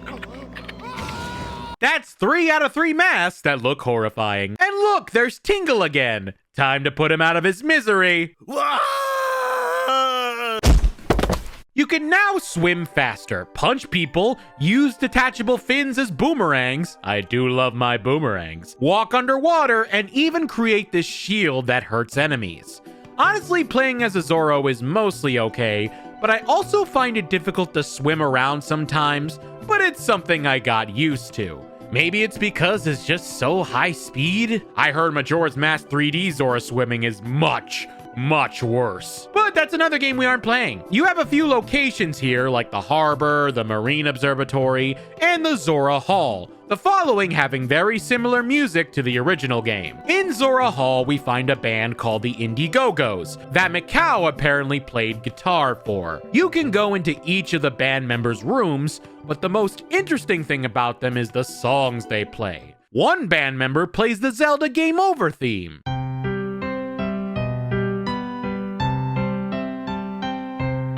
Another plays the Link to the Past cave theme.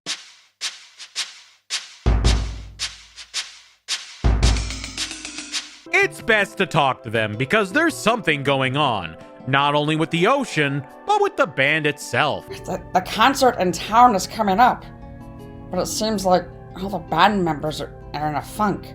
I bet you didn't know that, huh? Especially Lulu. I haven't heard her voice in a long time.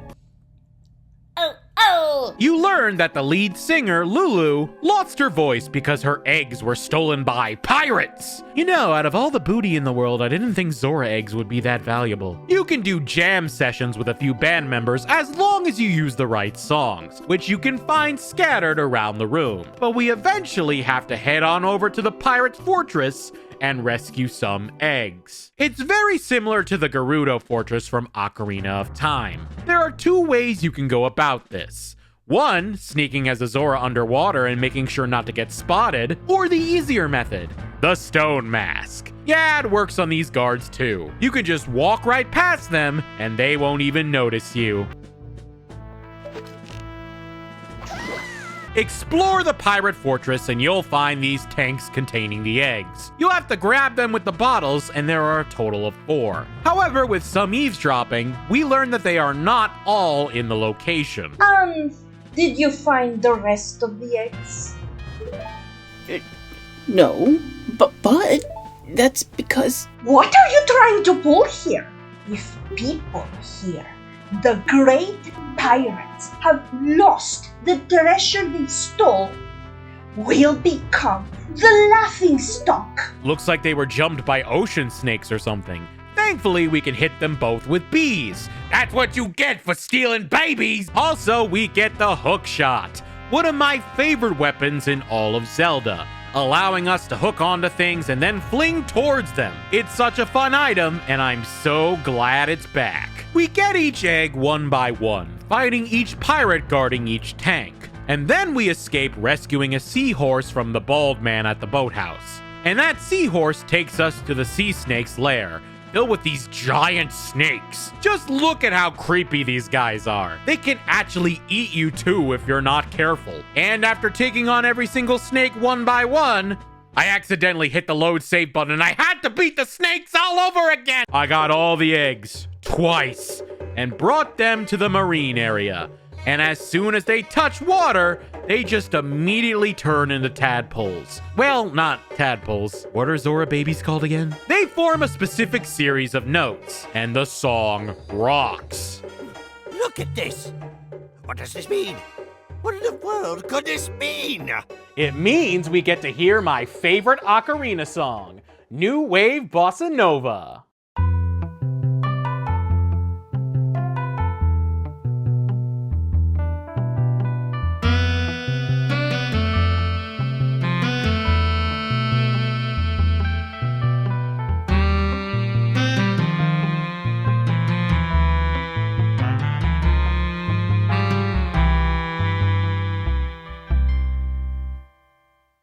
It's a fantastic ocarina song, definitely one of my favorites from this game. I can't explain why, but it's so catchy and groovy, and reminds me of something I would hear in an Austin Powers movie. Yeah, baby, yeah! After playing for Lulu, the only logical thing happens. It summons a gigantic turtle! Recognize this guy from the Smash stage? Yeah, he'll sometimes pop in too, and he'll take you to your next dungeon, the Great Bay Temple. A lot of people complained about the water temple in Ocarina of Time, but I thought this one was a little worse. The theme continues using the new Zora mask to navigate the latest temple, swimming and walking underwater, working through underwater machinery. Yeah, everything looks like it's inside a factory, opening and closing valves and swimming through pipes. I feel like this is more of a Mario setting than a Zelda one. What, are we going to find Koopas next? We also encounter this giant eye guy similar to Goma, with squishy pearls around him. Honestly, this entire place is a maze. I'm glad I had my friend help me through the game. Otherwise, I would have gotten so lost. It's a convoluted mess of a level that had me constantly scratching my head on where to go. Some of the enemies were annoying to deal with.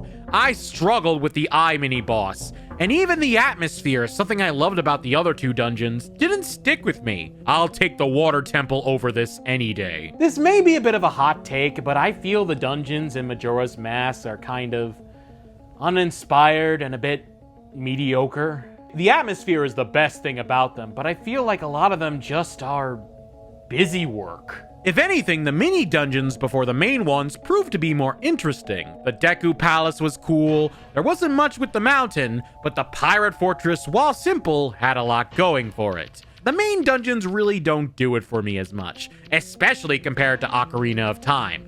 The Shadow Temple, the Forest Temple, the Fire Temple, even the Deku Tree had more memorable moments with personality to them, at least for me. Even the Water Temple had Dark Link as a cool mid-boss. Speaking of mid-boss, after finishing the Eye Guy, you get Ice Arrows. So now you can freeze water and make platforms or freeze enemies. This is a fun mechanic, and I'm glad it's not optional like the last game, as you do need it to get to the boss. Speaking of, remember how the boss of the water temple was a pushover and you could beat him in the corner? This is arguably the toughest boss in the game for me. Yorg. This fish not only looks terrifying, but it can gulp you down in one bite if you let it. Your main strategy is to hit them with an arrow, then go down under and whack them as much as you can. Then make your way back to the platform before you become fish food. And if he eats you, that's a lot of damage too. To make it worse, the swimming controls don't make it easy. By mid-phase, he's also launching babies out of his mouth to get you too. This fight in general can be really difficult, and it got on my nerves. But after many attempts and even more rewinds, they're now sleeping with the fishes. Good riddance. You know, I don't think I like Great Bay Temple that much. But it's worth getting the fairies in this temple, as once you talk to the fairy, she doubles all of your defense and makes you stronger. Trust me, this was a huge upgrade in Ocarina of Time, and it's even better you get mid-game here. Now let's listen to the Indiegogos practice as we talk about some more masks. Oh hey, how does that dog react to Zora? Oh wow, that dog really likes Zora, huh? That's interesting.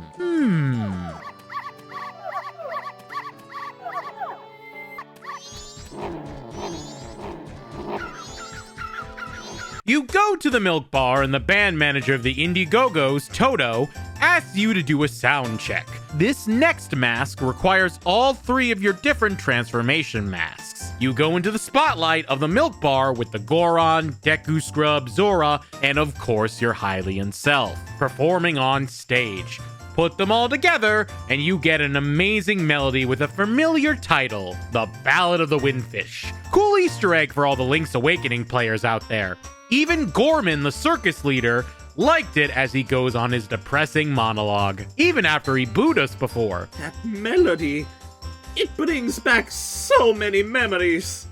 I entered show business because I heard this song at the Carnival of Time long ago. By doing performances, I thought I'd get to meet the singers of that song.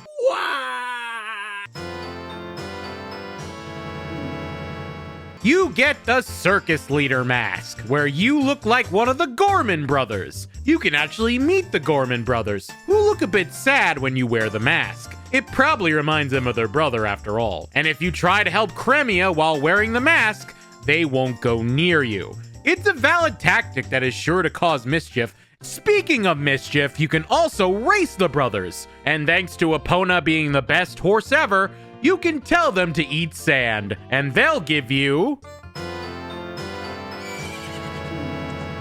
the Garrow mask for imitating the wandering spirits in Akana Village. You'll need that for later. Next, you're gonna want to reset your days and go to the Spider House in Great Bay. Do whatever you can to get all the Skulltulas on the first day, and you'll get the Giant's Wallet, where you'll be able to hold 500 rupees max. Then wait until midnight to stop the bomb shop lady from getting robbed.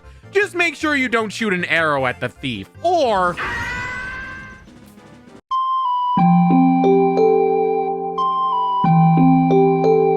we head to the Curiosity Shop and see this weird looking mask with eyes. It's super creepy, putting off even the shopkeeper, but it also costs 500 rupees, so it must be worth the trouble. And we get the all-night mask. A mask that makes it so you won't fall asleep when wearing it, even if you want to. While it does sound like a torture device, you need to use it when talking to Anju's grandma, because trying to listen to her stories will have you out like a light. But with the all-night mask on, you are able to stay up and listen to everything, and get heart pieces for it. Also, more nightmare fuel. Alright, let's make our way to Akana Canyon, the spookiest and the final area of the game. You wear your Garrow mask, and the creepy cliff guy is suitably impressed. leaving us a branch to hookshot on. You'll have some Garrows around you occasionally, as they will think you're their master, and fight you when they realize you're an imposter. They aren't too tough, just dodge and give them a good whack with your sword. And speaking of whacking things, there's Tingle up in the air. Time to get us our last map. Oh, don't mind me. My fever's just got driven straight up into my spleen. I'm fine. There's a graveyard not too far from here, and along with seeing the familiar sight of Dompe, you find a giant skeleton blocking the road. Poor guy's asleep. Good thing we have a song to wake him up. Oh god, I reanimated the dead. You gotta fight him quick before he runs away. But after a few whacks, he gives up. I commanded the Ikana army of Ikana Kingdom atop the hill. I am called Skull Kita. I have waited here for one to come and awaken my soul. I ask you to take my soul, which rests in the fiercely burning flame. He will then lower the flames around the chest, and you'll get the Captain Kita's mask. A mask that makes it so skeletons think you're Captain Kita, and they'll listen to you. Now wait until nightfall, and then you'll be able to get the skeletons to open the grave. And then eventually you'll enter the tomb of one of the Composer brothers, Flat. Oh, Shop, my dear brother. He sold his soul to the devil, and was the one who locked me in here. You who do not fear the dead, learn well the song that is inscribed behind me. And what is that song behind him?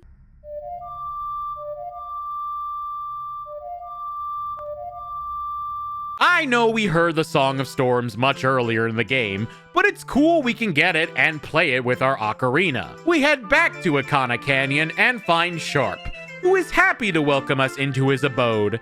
And by welcome us, I mean kill us. How nice. Play the Song of Storms to make him feel guilt. With my brother's song, you have broken the curse that was placed upon me.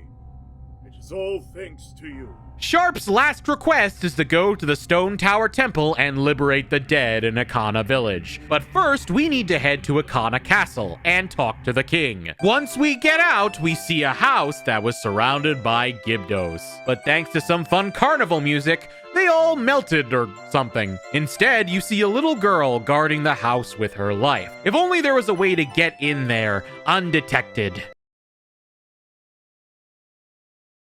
And his name is John C. We break into the house and see a Gibdo poster and a closet and an oh my god!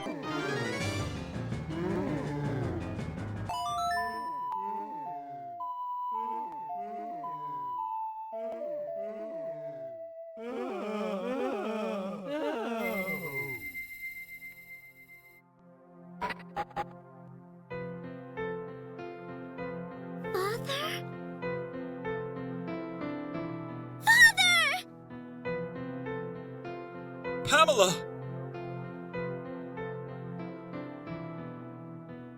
What have I been doing this whole time? You haven't been doing anything. You had a bad dream. You were just having a little nightmare. Pamela. Something about this side quest stuck with me. It kinda comes out of nowhere, both plot-wise and how it scares you. But just using the Song of Healing to have them reunite is such a touching moment. It makes me feel the feels too. We learn how Pamela's father had been researching Gibdos, and I guess he got a little too close to them and ended up cursed himself. And I'm really glad we were able to reunite this father and daughter. Also, we got the Gibdo mask! Yay! If you were worried about Gibdos, they won't be an issue any longer, because wearing the mask stops them from bothering you, which is very helpful if you're terrified by these things. But honestly, I think Pamela's father as a Gibdo scared me more than Gibdos themselves. Alright, so now we gotta go to Ikana Castle, but to do that, we need to get a bunch of items to give the random Gibdos in a very specific order. Do you know that one section of Earthbound where you have to go through tunnel after tunnel full of monkeys, and for them to let you through, you have to give them a bunch of specific items? Yeah, that's the same thing, but with Gibdos. You have to bring some random items too. A bottle of milk, a magic bean, a Poe, and some other weird stuff. You also get the mirror shield. Remember that from the Spirit Temple? Good times, good times. You can bet there will be some light puzzles coming your way. But after the Gibdo gift giving, you finally reach Ikana Castle and get some amazing fanfare. It makes me hyped. Let's go into the castle and... we get through the castle, handle some light puzzles with that mirror. Told ya. Fire arrows, Deku flower power, and another frickin' Wizrobe fight? Why do we fight this guy so much? He's the most common mini-boss for some reason, and I can beat him with my eyes closed at this point. Also, make sure to get a powder keg to blow up this section of the dungeon to get the light to shine just right. Alright, let's head to the throne room, and we have quite the battle for us. My servants have fallen namelessly before the light that guides you. However, the darkness in which my servants live is, after all, fleeting. You shall see with your own eyes just what kind of thing true darkness really is. Oh god, we are fighting the King's Guards. Wait, I have the Captain Kita mask on. Maybe we can be peaceful. I've made friends with skeletons before. Oh, Kita! Is it not Captain Kita? But you're so...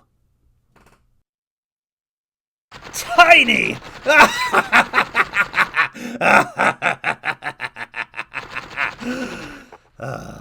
I was nearly fooled by what you have done. What you want to do is use fire arrows on the curtains to brighten the room a bit.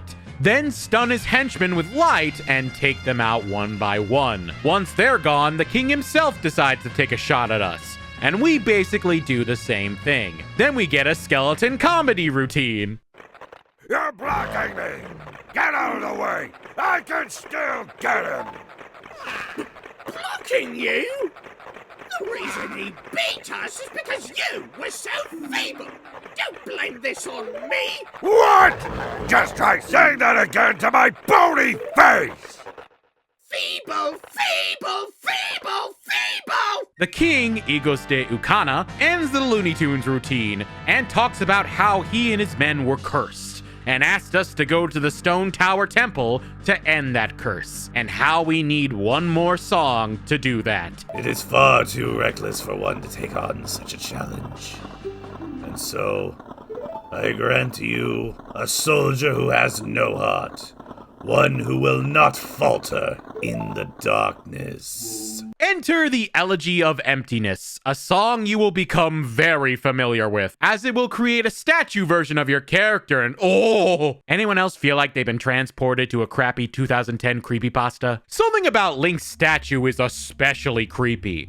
You can make statue versions of the other versions of Link, and they all look mostly fine. It's just this Link looks off. In fact, it reminds me of the Happy Mask Salesman a bit. There's a reason for this, though, as both are inspired by Miyamoto. And I kinda see it.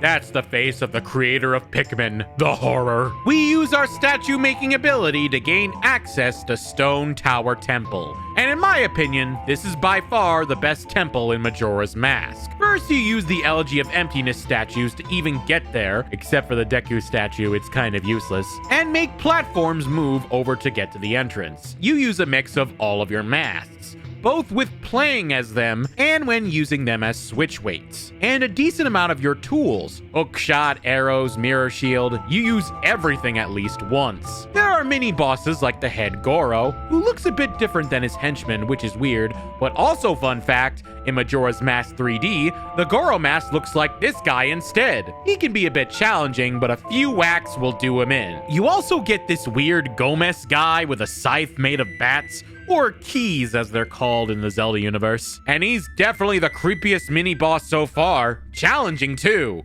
But hey, at least you're not fighting Wizrobe again.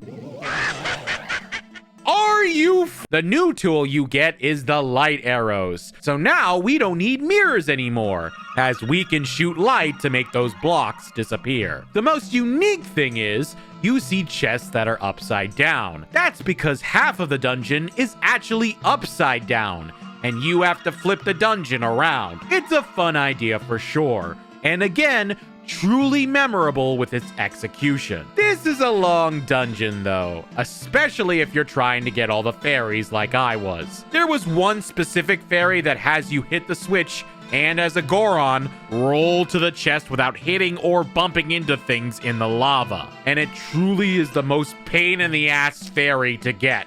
It took me a few tries, but I got it. Also, if there's a fairy that's upside down, you gotta go outside.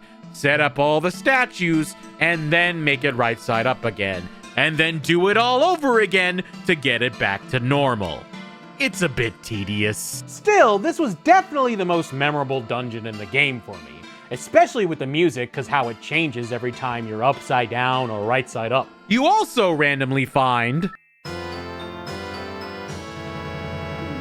the Giant's Mask. That reminds me of one of those tiki idols. It can only be used in certain situations. Interesting. Well, let's head on over to the boss of this place. Wonder what this one's gonna be like. Oh god, it's 2 giant centipedes! Twin Mold is a giant son of a gun, and I am so tiny. Wait, I can use my Giant's Mask? I am Godzilla Link! This fight is pretty cool, as wearing the mask basically makes things turn into a kaiju showdown. The only downside to being huge is that it consumes magic. You can refill your magic with pots, but they're so tiny you can barely tell where they're at.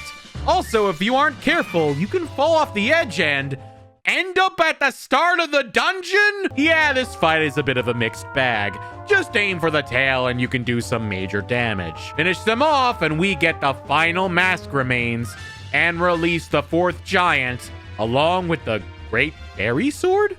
That's pretty cool, I guess. Well, since we beat all the dungeons, now it's time to go to Clock Town on the 3rd day, right? Well, not yet. We still have quite a few more masks to get, and with a lot of them, we can get them done with one particular side quest. This is the most important and most memorable side quest in the entire game. First, we talk to Madame Aroma, who says that she's looking for her son who is engaged to be married, but seems to have gone missing. The person I want you to locate is my son, Cafe. You know him, don't you? You don't? Really? He disappeared about a month ago. It's terrible. I'm so very worried. I can't keep food down my throat. I lost 5 pounds. We agree to find him, and she gives us a Cafe mask. Which, despite looking a bit weird with its small pupils, only has one purpose: to wear the mask in front of Anju, so we can truly start the quest. We agree to meet with Anju in the kitchen at 11:30 p.m. on the first day, and even though we get kicked out of the inn, we can break in being a Deku scrub. Oh yeah, that soup smells so good. Feed me some of that delicious soup. Hey Anju, how's it going? I am sorry to trouble you late at night. It's about him. Cafe? I received a letter from him. Strange, isn't it? Getting a letter from a missing person. But there's absolutely no mistaking it's from him. She instructed us to take her reply and deliver it to the post box as soon as possible, and wait until about 3 p.m. before heading to the laundry pool. You'll see the postman deliver the letter to a kid in a mask? That's a bit strange. Isn't he a bit too young to get married? Let's follow him and see what he has to say. Anju wrote about you in her letter. Seems you're looking for Cafe. Can you keep a secret? Don't worry, kid. I won't tell anyone, except for the people watching this video. They'll know, but they can keep a secret too. The kid takes off his mask to reveal that he is Cafe. He was unfortunately cursed by Majora and Skull Kid, and now he is a child himself. Not only that, his sun mask, which he needs to marry his bride, has been stolen by a thief. I know Anju is worried, but I can't go out yet. I made a promise to her that I would bring the wedding mask and greet her. Being the hopeless romantic I am, I must do everything in my power to get the mask back. How do we do that, though? Well, we wait until nightfall and head to the curiosity shop. And around midnight or so, a thief walks in. Remember that thief who stole from the bomb shop? The one who blew up a few day cycles ago? You actually see the curiosity shop guy put him in his place a bit, which is really fascinating. Fast forward to the final day, and you head back to Kafei's house and find the curiosity shop owner? Now, Kafei, I've known him since he was real little. But when he showed up looking all young in that little brat body, I didn't know what I was seeing. All it took was one glance at that Keaton mask he was carrying for me to realize that I was looking at my old friend. I gave him that mask a long time ago when he was just little Kafei. Didn't know he kept it that well for so long. And then he gives us the Keaton mask. The same mask that Kafei was wearing. We'll use it later. Right now, time is running out. The curiosity shop owner tells us to give a letter to his mother. What's in that letter? I won't read it. He also says that Kafei goes after a greedy thief named Sakan, the same guy we saw in the shop last night, who robbed the bomb shop lady. So while we have to deliver that letter, we gotta go after Kafei. We find Kafei waiting in front of a rock door. Only Sakan can open it, so we gotta wait for him. Or, if we time it just right and roll in the right place, we can glitch through the rock door and move on to the hideout! Yay, retro glitches! We try to get the mask, but trigger an alarm! Uh-oh! To get the mask back, we must swap between Link and Kafei as they work together. Moving boxes, avoiding red switches and hitting blue ones, defeating enemies, getting to the end before the mask does, so it's not gone for good. And if you work hard enough, we get the sun mask back. Cool to see Kafei grab the sun mask this time instead of Link. Now we just gotta wait for Kafei to get back to town. While we wait for him to get back, head to the postman's house as we are at the final hours of the end of the world. You will see him having a crisis. Oh, I want to flee, but it's not written on the schedule. To me, the delivery schedule, it's the highest priority. Well, since he's on the job, how about we get him to deliver the letter to Madame Aroma? This is a priority mail seal. This is the highest of priorities. I shall deliver it. We head to the milk bar where Madame Aroma is sitting around waiting for it all to happen. He then arrives and delivers her mail. I have a delivery for you, postmistress. Oh my! It can't be! You're still here? Tomorrow's delivery is still scheduled. What are you saying? Did you see the sky? It's terrible! Oh my! Well, what shall we do? It's from Kafei. It's priority mail. I'm so happy to think something good would come in the end. Thank you. You, flee now. That's an order. Understood. You follow the postman out, and he thanks you before getting the heck out of there. But not before giving you...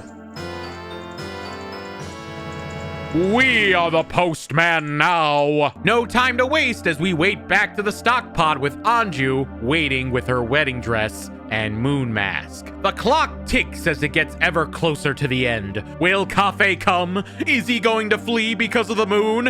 Is love truly dead? Oh, thank Christ.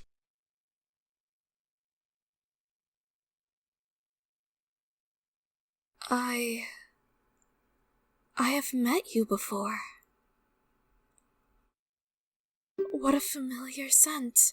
Long ago. Yes, we were still young. We made a promise, didn't we? The masks of the sun and the moon. We were to exchange them on the day of the Carnival of Time. Anju, I'm sorry I was late. Welcome home. The couple reunites once again, and goddamn, this side quest makes me cry. And their masks join together, and we bear witness to their love as we get our final side quest mask, the couple's mask. This is definitely the most memorable side quest for a reason. Not only do you get 3 to 4 masks doing it, but it also takes the entire 3 days to accomplish, all the way up to the very end. It requires you to do a lot, but my god, not only is it creative with the whole puzzle solving of getting Kafei's mask, but it's some of the best storytelling in the game. Even hinting at stuff like meeting the thief early with the bomb lady, or even seeing Kafei as early as when you start the game. It's my favorite side quest, and a must complete when playing the game. Let's start over one last time. But we have to do some prep work. There's tons of heart pieces to get now, from checking the mailbox with the postman's mask, to finding a Keaton with the Keaton mask where he asks you random questions, to even talking to the mayor with the couple's mask to get everybody to stop arguing. The couple's mask? What a nice reminder. So, a young couple has been married. I wonder, did my wife flee? What? What did you just say? Yes, everyone. We are all worried for our families. Why don't we end this meeting? But Mr. Mayor! This will do. Whether you're stubborn and will stay and guard your family, or if you'd prefer to run far away and seek shelter, that is for people to decide on their own.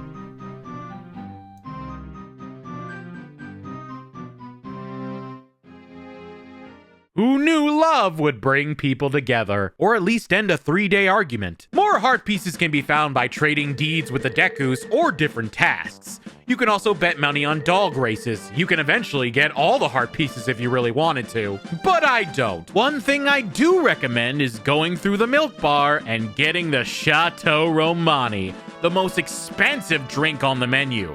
And for good reason. It is able to restore your magic entirely, keeping it filled up until you decide to travel back in time. With it, I think we're finally ready to encounter Skull Kid and get Majora's mask back. We travel to the near end, see Skull Kid, and we play Oath to Order.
We did it?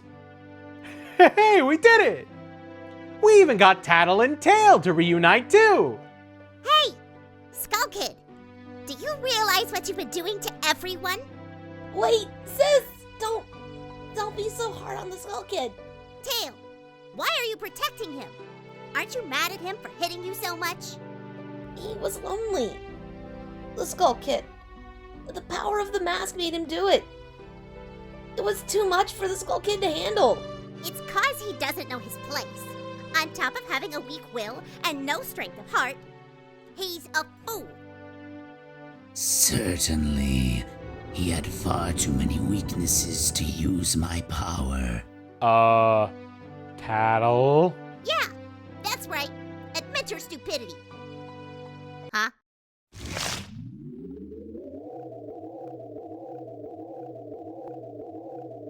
A puppet that can no longer be used is mere garbage. This puppet's role has just ended. Yep, Majora the mask itself was the one pulling the strings this whole time, just using Skull Kid like a puppet on a string. We are not out of the woods yet! I shall consume everything! And the moon continues to launch down, even with the giants holding it up. There is only one thing that can be done, and that's to go inside the moon itself. And...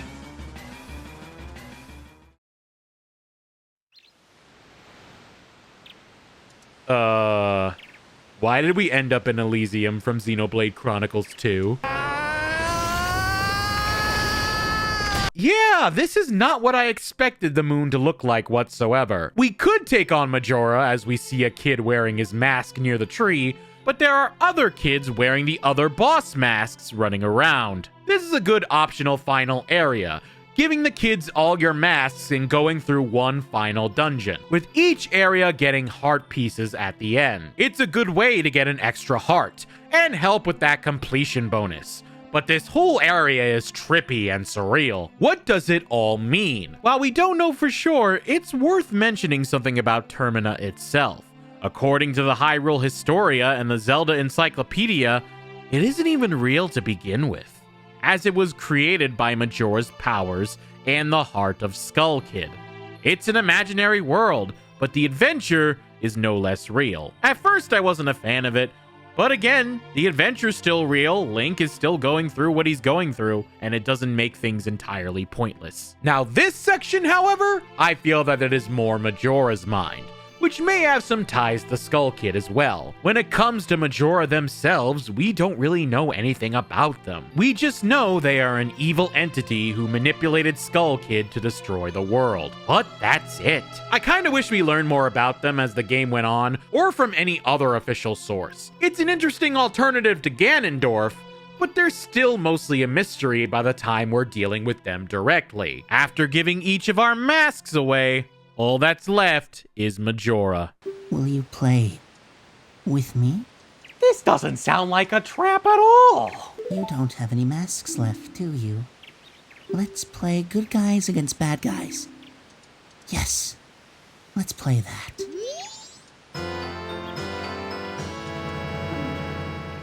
At long last, our reward for getting all the masks, Majora will give us the Fierce Deity's mask. The strongest mask in the game. Are you ready? You're the bad guy. And when you're bad, you just run. That's fine, right? Well, shall we play?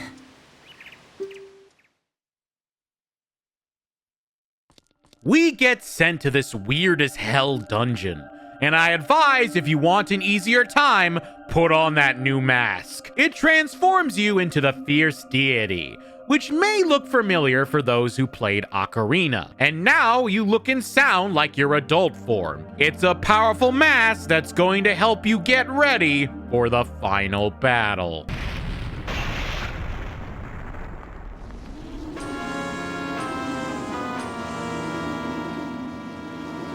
In Phase 1, you fight the mask itself, with tentacles coming out of it. Ugh. It's pretty simple, just whack them with your sword and do damage. Eventually, the mask remains of the other bosses will help Majora, but they're no match for your fierce deity's mask. And then phase 2 begins.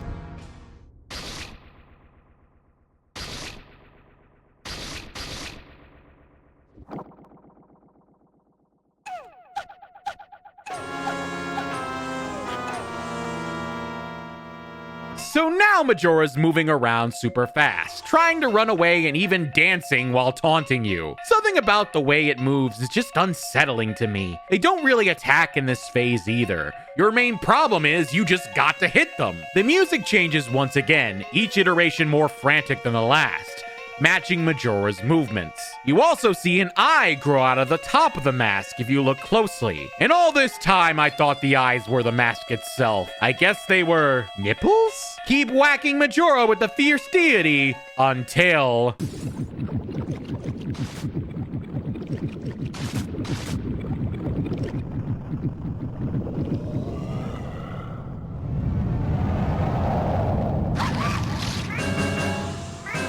Holy crap, this thing is horrifying! Like legit, Ganon is nothing compared to the Phase 3 Majora with the pulsing muscles and the new head with devil horns. It's downright disturbing. This is their final phase and they hit you with everything they got to take you down. Watch out for their extra long tentacles as they can hit you and deal some decent damage. But thanks to the fierce deity, Majora honestly goes down fairly quickly. Yeah, with the fierce deity's mask, this fight was easy. Almost too easy. I imagine if you wanted more of a challenge, you would try and beat Majora without it. Let's try and beat Majora without it!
You guys, you hadn't forgotten about me?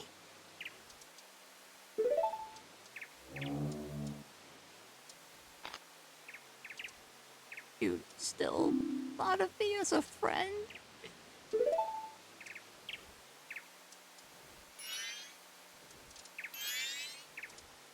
Honestly, a lot of people blame Skull Kid, but he really is a victim in all this too, being manipulated by Majora. He did have some part to play, but he knows he did things wrong, and I feel he does deserve some redemption. He just needs some friends, and we're happy to provide it for him. Oh. So the evil has left the mask after all. Oh hey, there's the happy mask salesman. As promised, we gave him the mask back. So all's well that ends well. Shouldn't you be returning home as well? Whenever there is a meeting, a parting is sure to follow. However, that parting need not last forever. Whether a parting be forever or merely for a short time, That is up to you. But my, you sure have managed to make quite a number of people happy. The masks you have are filled with happiness. This is truly a good happiness. Well, there he goes. Have fun making Pikmin. And with that, we finally beat The Legend of Zelda Majora's Mask. I had a lot of people building up the hype for this one. Some people saying it's great, some people loving it, some people saying it's their all-time favorite Zelda game, even past the modern day Zelda games. And I do find a lot of wonderful things about it, but I wouldn't call it my favorite. It's up there, don't get me wrong, but a lot of the adventures I associate with Zelda, questing, exploring new lands, and especially dungeons, I just feel were handled better in other games. In the end, the game was a little rushed, and you can kinda tell at points, as a lot of the adventuring vibes feel stronger in Ocarina of Time, Wind Waker, or even some of the modern Zeldas. But where it truly shines is the unique mechanics, the storytelling, the 3-day Doom cycle, the side quests especially. It really does leave an impact. Honestly, a lot of the side quests hit hard and made the game interesting. And I can see why many Zelda fans hold it in such high regard. It takes limited resources and manages to create wonderfully dark, atmospheric, and melancholic stories. I can totally see it being a game changer for its time, and helping Zelda get a higher quality story focus for future titles. Heck, Anuma's first directorial debut led him to work on other Zeldas, and you can see his fingerprints throughout the series. It's not my personal favorite, Wind Waker holds that spot for me still, but it's definitely in my top 5. And I can see why many people call it their favorite, this one especially. I enjoyed playing it and sharing my experience with all of you, and I hope I got to show you why this game is so beloved, and maybe even got you to try it yourself. It's not the easiest Zelda to get into, but it's one worth at least giving a shot. No mask can hide the beauty and unique spark that Legend of Zelda Majora's Mask has.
I finally did it. The video is done.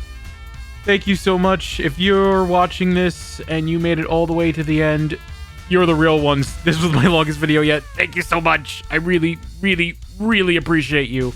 If you liked the video, please be sure to hit the like button, leave a comment, subscribe, do all the things just to support the video.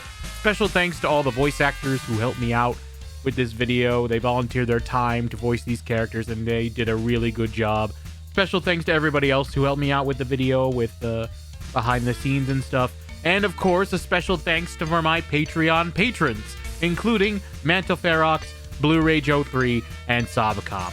If you'd like to join the Patreon, the link is in the description below. I'm working on posting more behind the scenes stuff. If you'd like to join the Patreon, the link is in the description below, along with my Blue Sky, Twitch, and Instagram. Thank you so much for your support, and thank you so much for watching all the way to the end. It truly means the world.